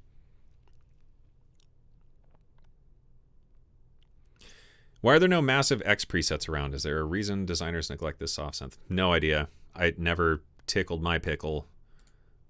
I thought Massive X looked boring, but... Yeah, I don't know. Never really tried it. Didn't really seem interesting, and I can't say I've heard any of my sound design friends talk about Massive X. A lot of my sound design friends still talk about the OG Massive, though. Some of them still use it. But yeah, Massive X, I don't know. Maybe it's kind of a sleeper hit. Maybe people are overlooking it. Pigments is only $99. Yeah, I think it's on sale right now for a while. I don't know when that sale ends, but yeah, it's on. I'm pretty sure it's on sale, and for $99, I mean, like, goddamn, it's a lot of synth for $99. What do you think about SonarWorks Sound ID? Reference, I think is what you're mentioning, or is it just called Sound ID now? Whatever. Yeah, I use it every day. I thought Sound ID / reference was bullshit. The amount of times I had been sent marketing emails for it, or like, you know, all the ads I had seen for it, I was like, oh, this is just horse shit. And I was very pleasantly proven wrong. They sent me a copy. They sent me the microphone. I tested it in my room, and like, I was surprised it does make a difference. For me, mostly in the low end. The rest of my room is pretty good, but the low end is always a challenge. But it does a really good job at doing that. So I use it all the time. I actually have it in my session template in Reaper. It's just on. So I use it for just neutralizing the studio, but I also really like it for the reference profiles where I can say like, okay, what is this going to sound like on a MacBook? Or what is this going to sound like on a phone? Or what is this going to sound like through a shitty TV soundbar? And that's really just extraordinarily useful, especially for a lot of the work I do, where, you know, if I'm doing trailer sounds or something like that, I can just, you know, or especially if I'm doing like scoring things or something, I can do the session and then play it back like it's going to be on a phone and just get a sense of like what that's going to sound like. And is the, you know, is the low end translating? Do the impacts still have enough punch if they're like really band limited, stuff like that? Yeah, but yeah, no, I thought it was horseshit. I was totally wrong. It's awesome. But make sure you get their microphone with it, because their microphones are also calibrated, and that way you can actually get like super flat results. And it's only like $70 for their microphone or something like that, so it's worth it.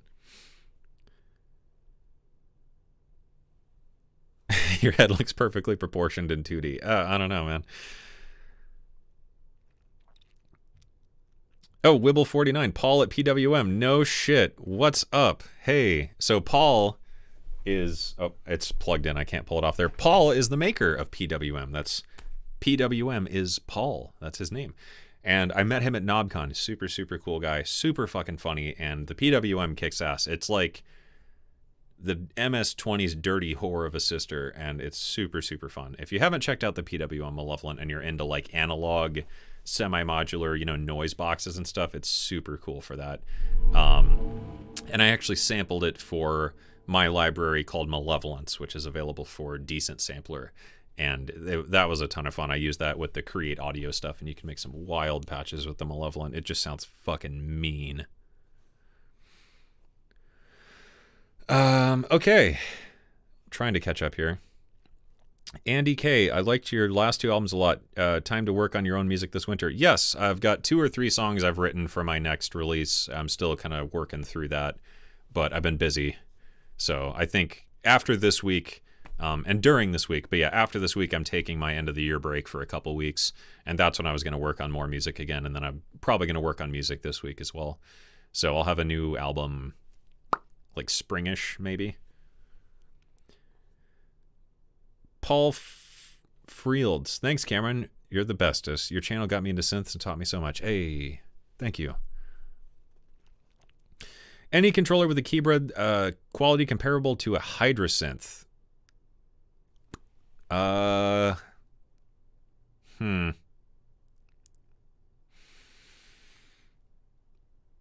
don't know. I think my Keylab is pretty damn close.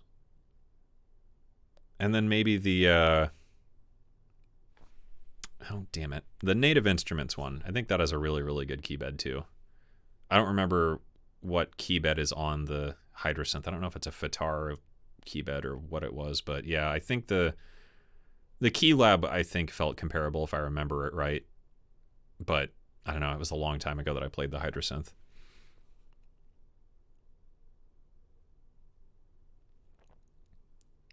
Have you used Vital on a commercial project? Yeah, I did a couple sound things for Vital, and I've used those in like trailer cues. And all those presets are available for patrons as well. But yeah, I've done Vital stuff in a couple projects and used it as a sound design tool a few times. But like I said, most of the time I do everything in Phase Plant just because it's stupid powerful. Sheer Fury, hello, first time here. Hello. Sorry, we're just like doing pure Q&A, but this is kind of how this happens for streams. Collab sample synth preset pack with AU5. No, I've never talked to AU5, but I don't know, that might be kind of cool. I don't know that our styles really mesh all that well. But, you know, maybe we'll work on something together someday. Maybe we already have, I don't know, like Artifacts worked on Pigment stuff too, so maybe AU5's worked on stuff I've also worked on. But yeah, I don't know AU5 at all. Okay, if we got any other questions, maybe we'll do one more patch here. What about Cardinal? In commercial projects or what? Yeah, Cardinal's great. I use it for sound design a lot because it does cool stuff, but I don't know what the question there is. Alex Glimmer, howdy doody. Okay, One more question, then we'll do like one more patch here. Chuck H. I do pot, leave me alone, Locrian. Seriously, though, why does every musician watch crap on Locrian? Locrian's just weird. I think it's one of the ones that people just forget about. So every time they do have to use it in some capacity, they're like, oh, this is ugly and stupid. But Locrian is just a challenging mode, I think, if you stick purely to it. I think Adam Neely did or maybe it was Rick Beato that did a video on like songs in Locrian or something like that. But Locrian's just so weird that even when I have to do it for stuff, I always tend to like modulate a little bit with Locrian just to make like certain voicings work. But yeah, Locrian's just a weird one. Related to the AU5, any Synaptique products? Nope. Wanted to try them, but I don't know. The last thing I need is more shit. Okay, let's do one more patch here. What else could we make? So I've made 20 patches. What have we got? So let's just run through them one more time just to see if there's something we could add.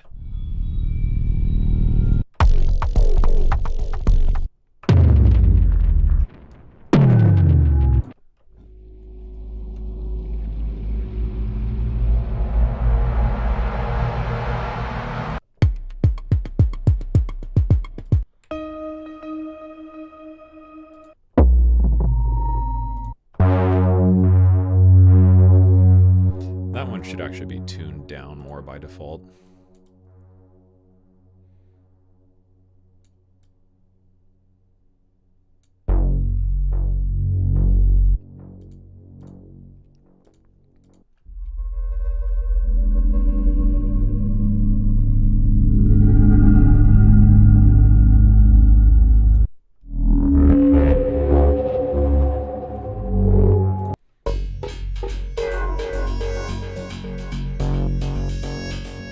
Viral's heading out. Hey, thanks for tuning in, man. I don't know, I'm like pretty happy with this pack.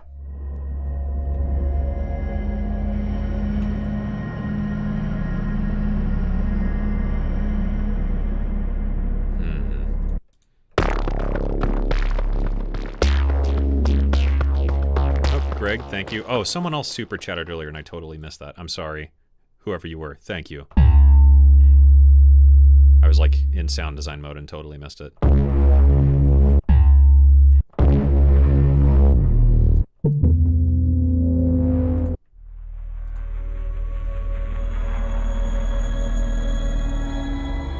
Your prompt is AI music generation isn't going to steal my job. Okay, cool. Challenge accepted.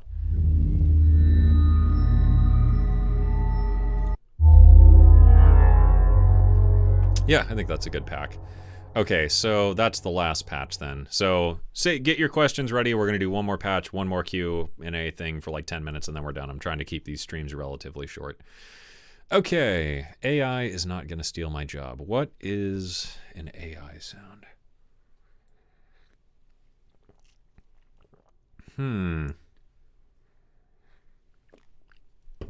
Oh yeah, and for those of you just tuning in or recently tuned in or whatever, it is Charity Stream Week, and I'm helping out all these cute dogs and cats and stuff.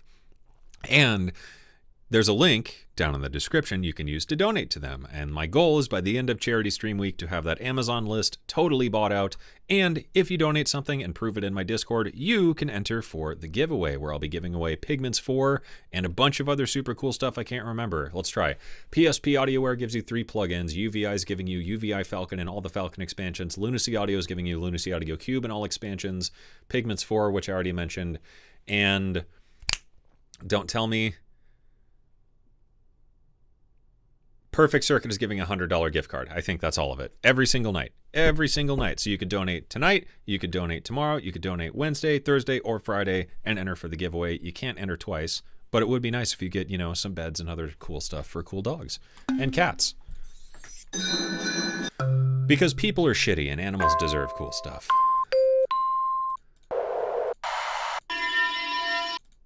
Okay, so AI, and AI is not going to take my job.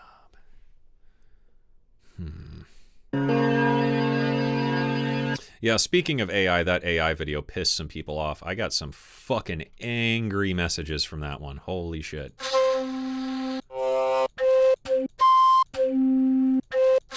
Turns out people are pretty fucking sensitive about AI. AI music has no soul, man. Like, fucking define soul. Such a stupid argument. Like, music is math. Math is an algorithm. Computers are great at math. Your music could be distilled down to an algorithm. I absolutely guarantee that.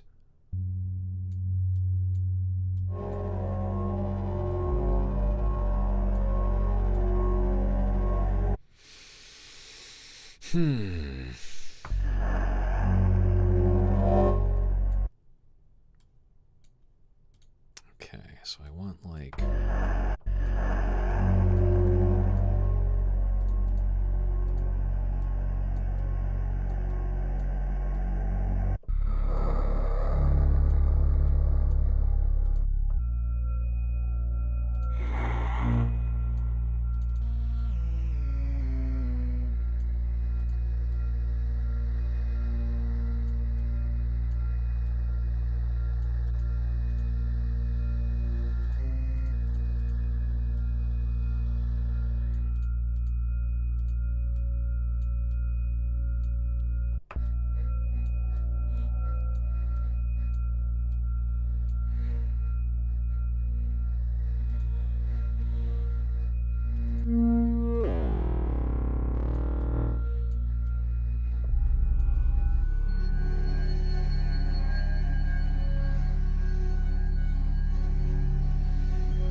Because I'm thinking like AI not replacing me, so I want it to be digital, but I want it to have like a human element, but like a dream-like human element. And that's why I thought the flute would work, because like the flute is played by a human, but it also has like a vocal quality.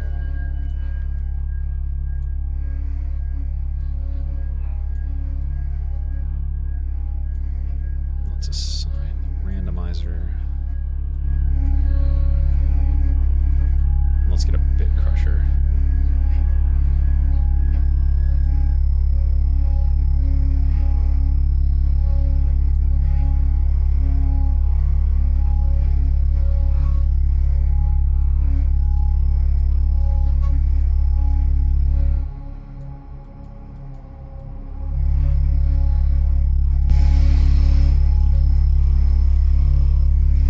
Now we're getting somewhere.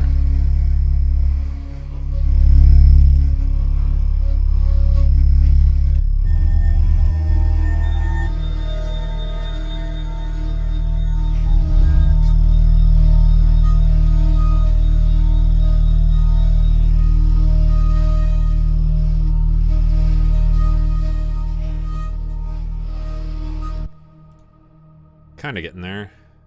And yeah, I'm thinking this would be more like atmospheric AI stuff. You know, the computer's like waking and drifting, but it needs to be more random.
So what if we got rid of that?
I think that's almost good, but I don't know that I like this. It needs to be a little more simple.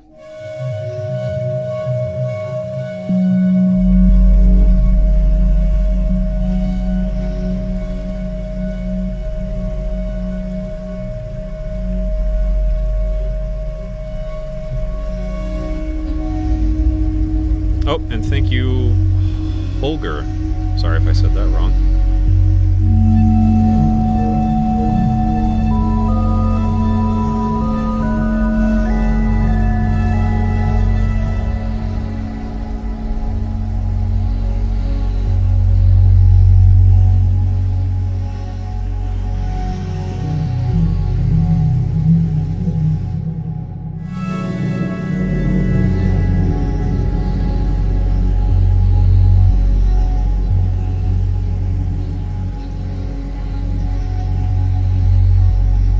That's pretty cool. I like that.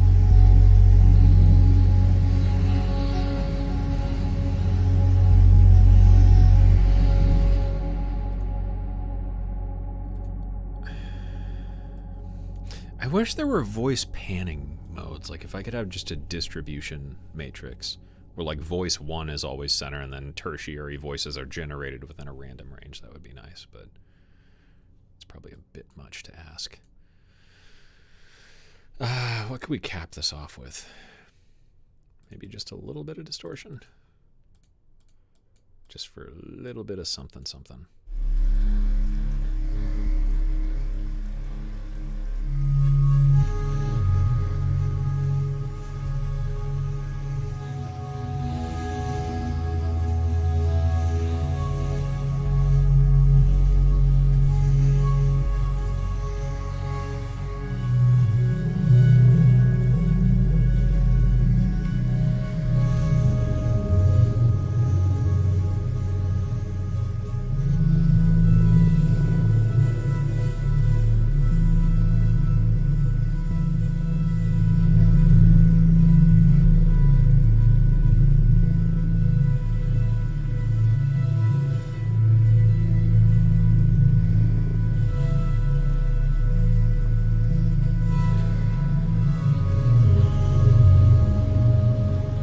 Cool.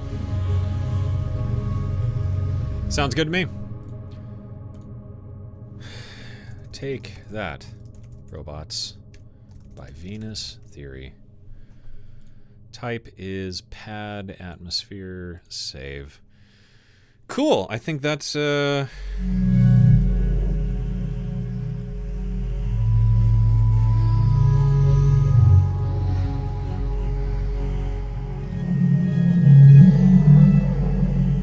something's goofy there, though.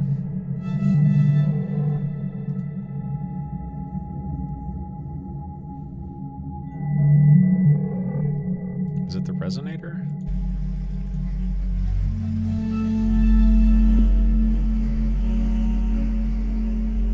Or is it just this sample?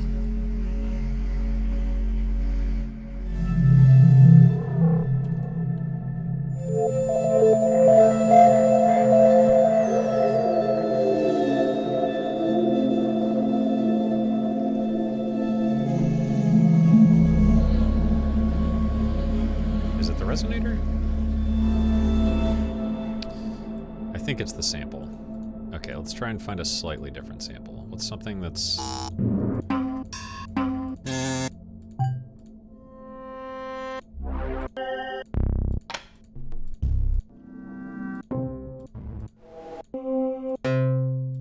What a focal.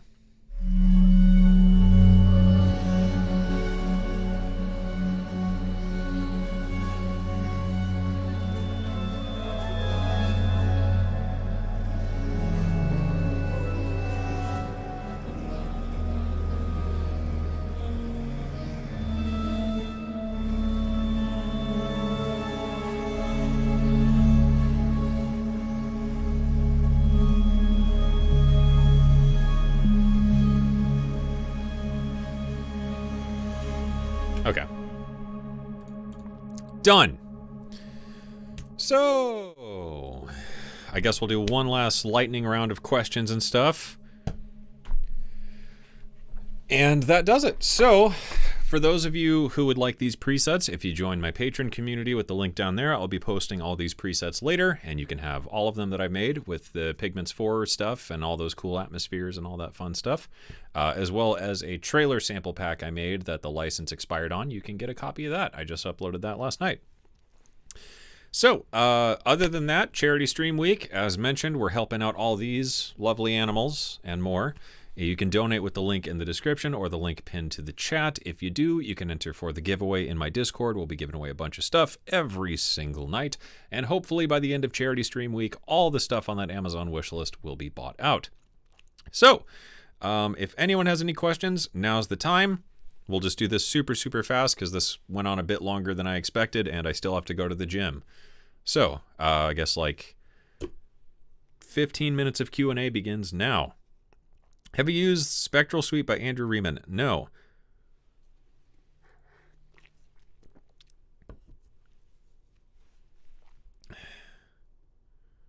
If anyone has other questions, now is the time.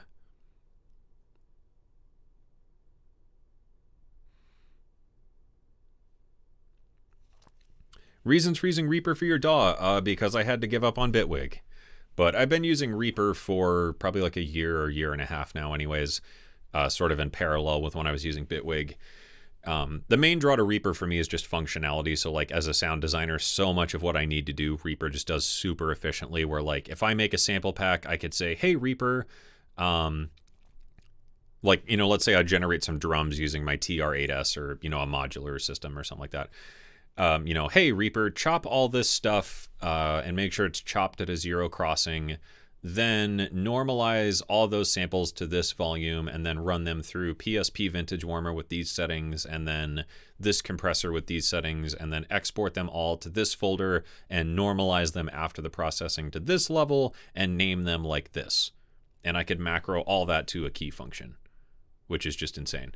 So yeah, just workflow-wise, Reaper's great for sound design stuff. It saves me so much time. And then just as a DAW, it's nice because it's versatile like Bitwig, but it's functional like Cubase. So it's kind of the best of both worlds for me outside of the lack of like modulation stuff in Reaper, which is unfortunate. But, you know, I've always really liked mixing and stuff in Cubase. but I always really like sound designing and stuff in Bitwig. So this is kind of a good mesh of the two, but it's also more utility oriented, which is really handy just because it makes my, day job more efficient. What do you think of the Pigments 4 update? Good so far. The shimmer reverb is fun, of course. I like the new, the Resonator stuff. I think the MS-20 filter's new, which is cool. The new effects are great. Super Unison, and what was the other ones? Shimmer, Super Unison. I think that might have been it. New wavetables are good. The new presets were fun. The play screen where it's like the stripped down version of Pigments, I think that's a really, really cool idea, and I'm glad they did that because I feel like people think Pigments is intimidating. So I think that was a good move to maybe change the public facing perception of what Pigments can be in the context of like someone who just wants to make music and doesn't really care about like all this nerdy shit. So cool move. I'm irritated that the play screen is on by default, and as far as I can tell, there's no way to tell Pigments to not do that. So every time I open Pigments now, there's one extra click to get into the stuff I want to do, which drives me fucking crazy. I still think there are some things they could do, like adding the routing options on the effects or the utility engine. Adding routing options for the noise oscillators would be great. And, some other like super nitpicky shit, but overall great update. And I mean, it's free. So like as much as I want to bitch about certain things, like I can't, because like if you would have bought Pigments when it first came out, especially by Pigments 4 here, like you effectively have a different plugin. Like that much stuff has been added to Pigments. So really hard to complain. How to deal with itchy stash hairs. Beard oil. Beard oil is good, and keep it trimmed. I trim everything probably like twice a week if I'm really on top of it. That's the big secret, I think, is keeping it moisturized and keeping it out of your way. Best synth for drones and scapes. Probably Falcon. I think most of the time when I'm doing sound design stuff that's like super atmosphere oriented and whatever, I really, really like Falcon. Phase Plan is really good for that too, especially with the MPE stuff. Just the, designing like, and you can do MPE and Pigments too. So all the atmosphere patches I made tonight, you could do those as MPE things. But I really like Falcon just for how deep it is with like layering samples and like different effects chains for each layer and stuff like that. So Falcon probably wins on that front. And the granular mode in Falcon is just gorgeous. Very CPU heavy, but sounds amazing. Why did you give up on Bitwig? Well, that's a way long story, and long and short of it was Bitwig Gate was a bunch of drama, and some stuff happened behind the curtains that wasn't public, and I was fucking over it. So I left. What was your first synth you ever used? My first hardware synth was the Arturia, the original Mini Brute. Not the cool one with the patch matrix, just the OG. It basically was like a SH-101 at that point. That was my first hardware synth. Didn't keep it that long. Had that probably a year or two and then got rid of it. My first software synth ever was FM8. Not the built-in ones in Cubase, notwithstanding, but my first synth I went out and bought was FM8, which was the worst fucking choice possible because FM is so complicated. But that was a whole story. I just knew people were using FM8 at the time, and I kept hearing about it, so I just went out and bought it, and I was just instantly hooked, even though I had no idea what I was doing. Just the fact that I could pull that up and hit keys on, because I didn't even have a MIDI controller at the time. I was literally just using my keyboard. Just hitting one key, and suddenly there was just this whole thing happening, which just blew my mind. So ever since then, I was just obsessed with figuring out how this thing made that noise, which I think was a large part of how I got so into sound design and the more technical into shit.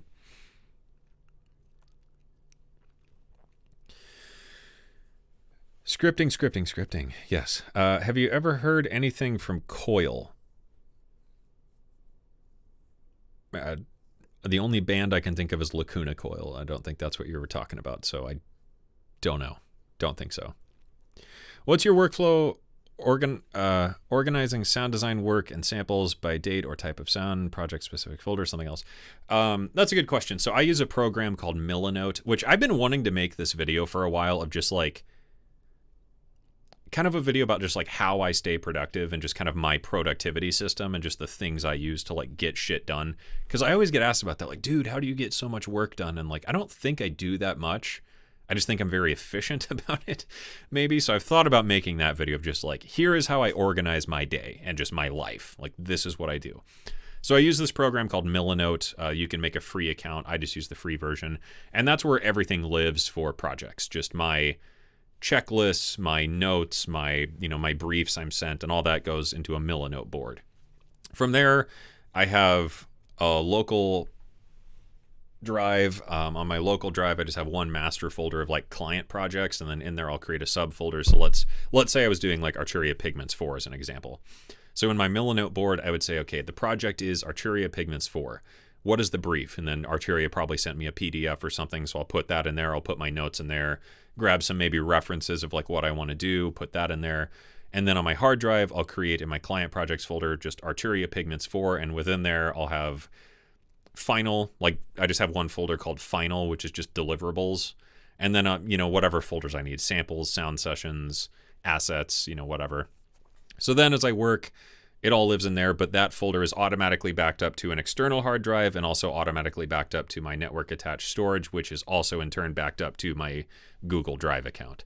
So that way I just have like super redundant copies of stuff, and then I just save and iterate as I go. Once I have the final deliverable, I grab all those files, put them in the final folder, and then in there I might grab all those and zip them up or put them in like hierarchies, kicks, snares, whatever I'm doing, samples, presets, shit like that, and then any notes or whatever.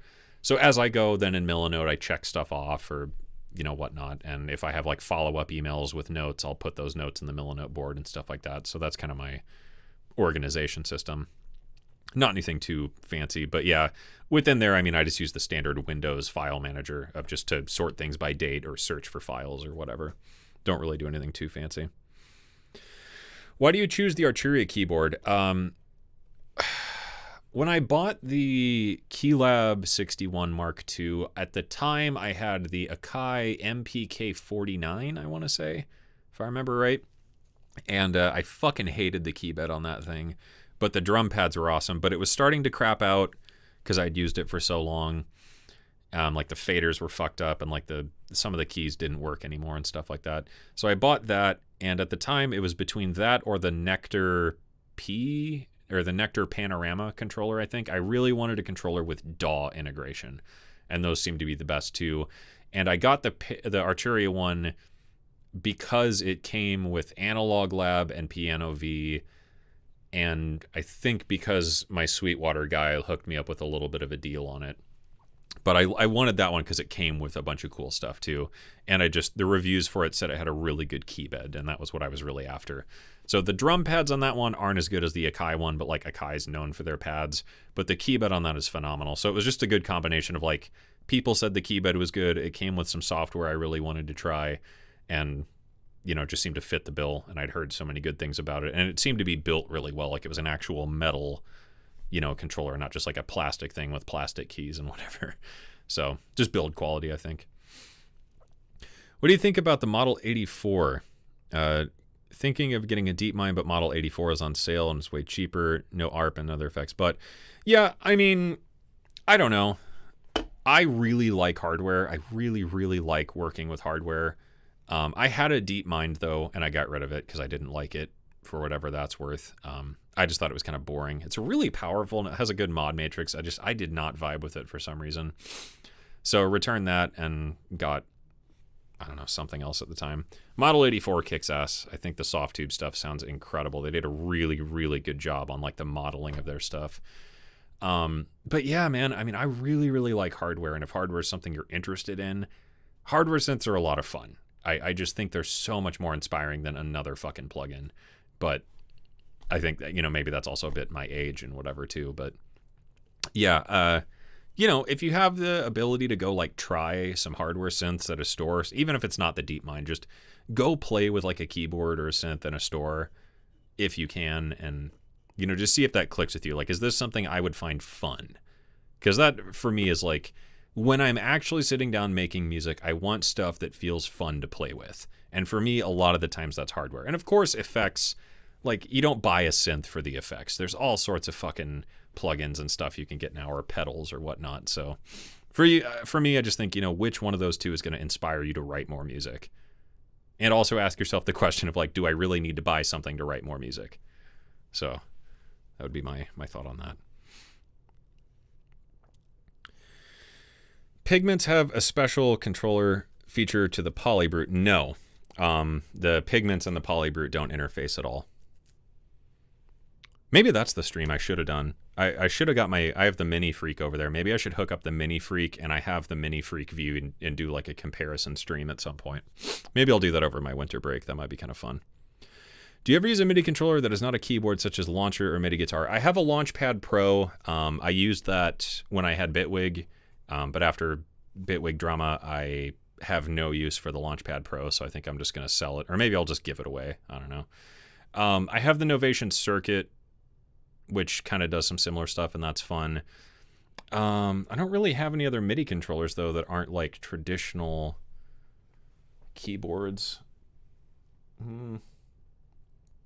Like, I did use the Polyend Tracker for a little bit, just because that was kind of fun, but haven't used that as a MIDI controller in a while. And the Sensel Morph, I have some of the overlays for that are a bit more non-traditional that I really like. But yeah, pretty much every controller I have is a keyboard. And that was part of why I like the Keylab too, is the Keylab has the faders and the pots on it, so I can do all sorts of automation and stuff on that. Right now I have the KeyStep Pro hooked up though, but that's for other reasons. It's like fucking cold up here, and it's like making my nose run. Did Skrillex using FM8 motivate you to get FM8? No. I fucking hated Skrillex at the time, but I knew he used it. Thoughts on the Moog one? I don't know what the Moog one is. I think I saw a picture of that in like a Sweetwater catalog or something, but I don't know what the Moog one is offhand. I don't care. Moog stuff has never really tickled me too much. I think the Moog Grandmother I played with at a Guitar Center, I thought that was kind of fun, but just I've never been like super, oh my god, Moog. Like, I don't know. I almost got the DFAM once for a video. I wanted to do a video about like drum synthesis and stuff with the DFAM, but I don't know. Seemed like not a wise way to spend like $700.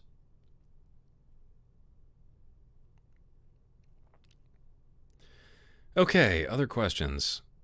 Astral Disaster by Coil. Got it. We'll note that down. What are your thoughts on recent AI hype, GPT?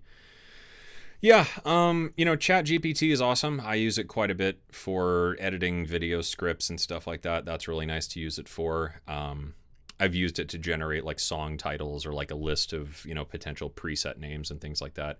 I think it's one of those things where if it's something that helps you with what you do, it just gives you like fucking superpowers. I don't really think it's something to be afraid of, and I think everyone just needs something to be pissed off about.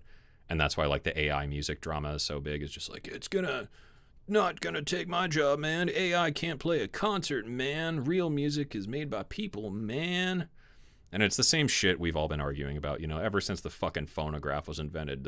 The phonograph is not real music. Real music is played in a chamber. And then it was like, real music isn't on CDs, it's on vinyl and analog tape. And then it's, real music isn't on CDs, it's on streaming. And real music isn't made by people, it's made by a team of people in a studio. And now it's made by some fucking 8-year-old kid with a laptop in a bedroom.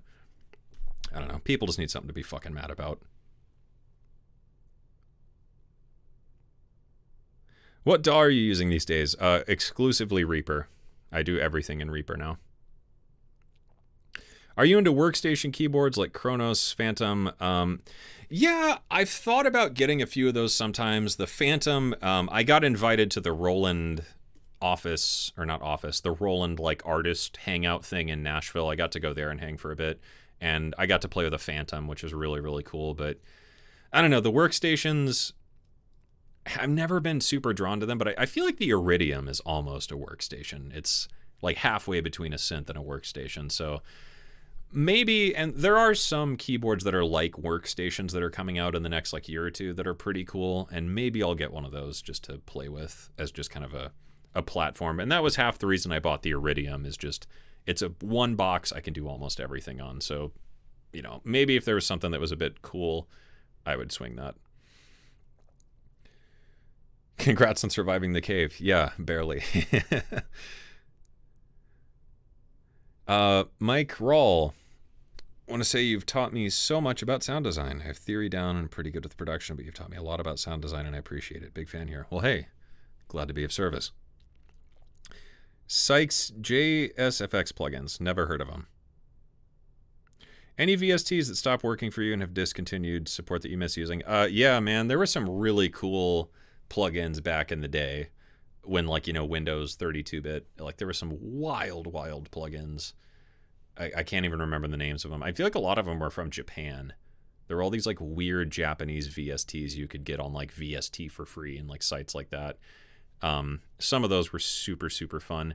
There were some really cool drone synths that I don't know what happened to those, but they quit working eventually. Yeah, and they were all 32-bit as well. I feel like a lot of stuff that was made in SynthEdit was pretty cool. Some of it was really neat, but it just quit working eventually. And yeah, there were a lot of interesting glitching plugins for Windows, you know, a decade or so ago that were really neat, but a lot of those just ceased to exist because, you know, it was only 32-bit. It was only compatible with like Windows 7 and shit like that. I couldn't name them though, but I remember there were a lot of weird plugins you used to be able just to get on, you know, weird websites for free. It probably gave your computer a virus, but like whatever. Sucks that the Sensilmorphs are discontinued. Agreed. Hopefully they come back someday with like some kind of product.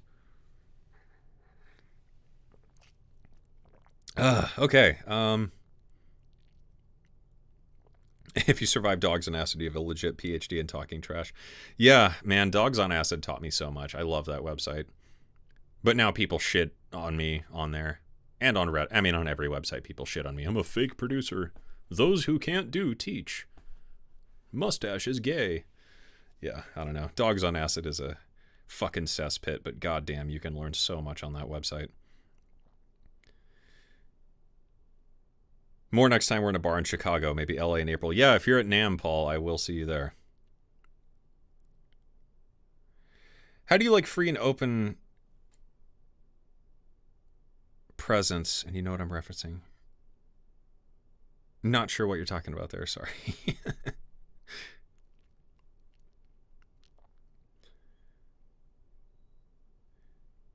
Do you still use the Reason Rack plugin, or are you over it? I used it for a while, but I had a bunch of problems with it not like licensing or something, and I think it was because they sent me a license for something that wasn't out yet, and it just fucked it up.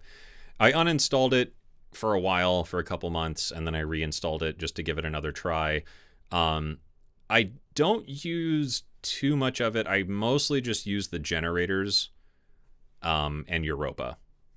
And some of the effects. I do use some of the effects too. The Punisher compressor and stuff like that. So I still use it, just not all the time outside of the generators, because those are just really useful.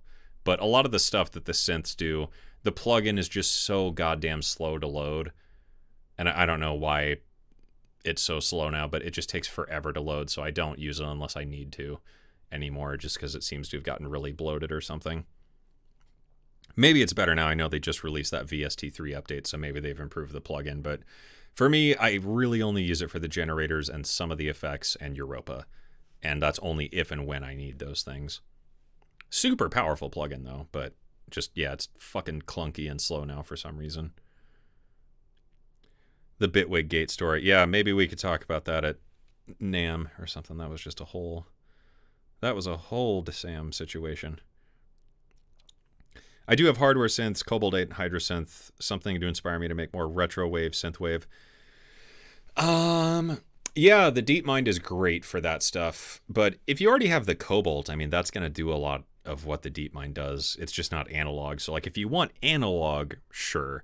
But at that rate, you might even look at some of the other Behringer stuff, or even like the Mini Freak does that stuff pretty well. And I think that's cheaper than the DeepMind, if I remember right. I can't remember what a DeepMind goes for these days. I guess the desktop is cheaper than the keyboard version, but yeah, I mean, if you're just looking for retro wave stuff, the Cobalt does all that really, really well.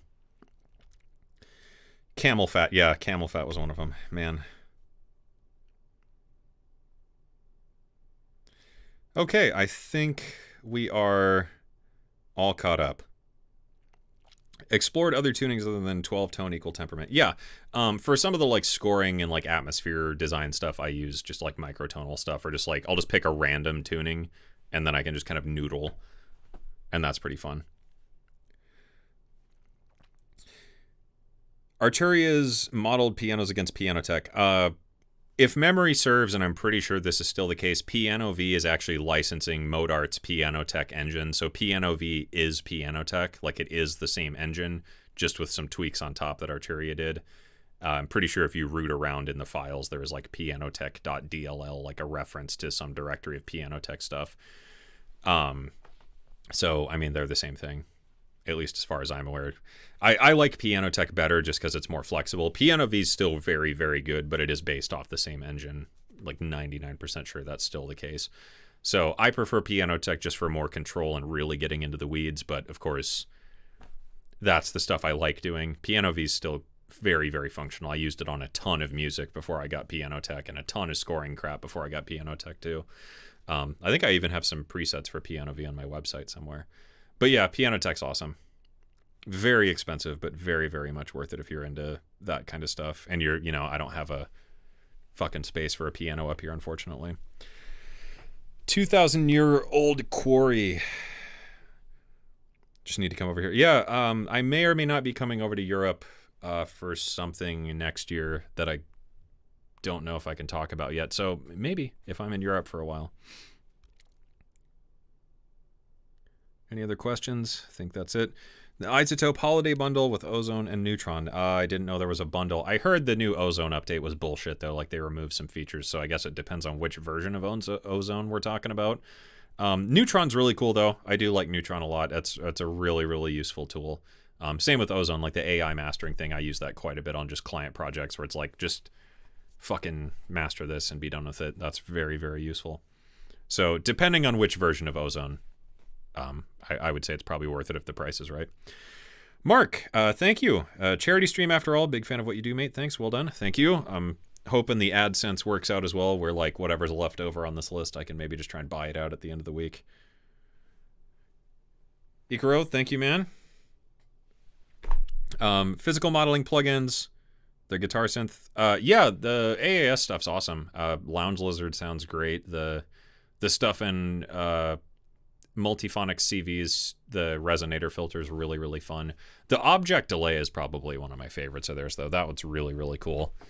And their synth, ultra analog. It is physically modeled, but it is a synth. That one sounds fucking phenomenal. Okay, cool. I think that's enough streaming for tonight. I gotta go to the gym and eat still. We're way over what I wanted to do originally. So hey, thank you all so much. If you want to donate to this, you want to donate to these dogs, or swipe over this dog, the little happy potato fella there, and all the other dogs and cats, there's a link in the description. You can get them beds, you can get them gift cards, you can get them toys, or whatever else you want. And if you donate something, you can enter for the giveaway. I'm giving away prizes every single night of Charity Stream Week. And yeah, got lots of cool stuff. That's it. If you join my Patreon group thing, I will be posting these Pigments presets later, after I go to the gym, and then come home and maybe add some macros to them. So, hey, thank you all so much. I will be streaming again tomorrow night, and Wednesday night, Thursday night, Friday night, so on. So, yeah, hopefully by the end of the week, this Amazon list is bought out. We're going to have a lot of fun this week doing lots of streams. These are going to be my last videos for the year, and then I will be back in the new year after I take a couple weeks off and probably work on some music. May or may not stream during that time, but no new videos for the rest of the year. That does it. Say bye, chat. That's you. You are the chat. This is the Chablet. Chablet is you. You and the Chablet are one. Whoops. No, Chablet. Go back. There we go. Bye, chat. Bye, chat. Thanks for tuning in, everybody. I will catch you again tomorrow night at, I believe, 4 p.m. Central U.S. time. Bye.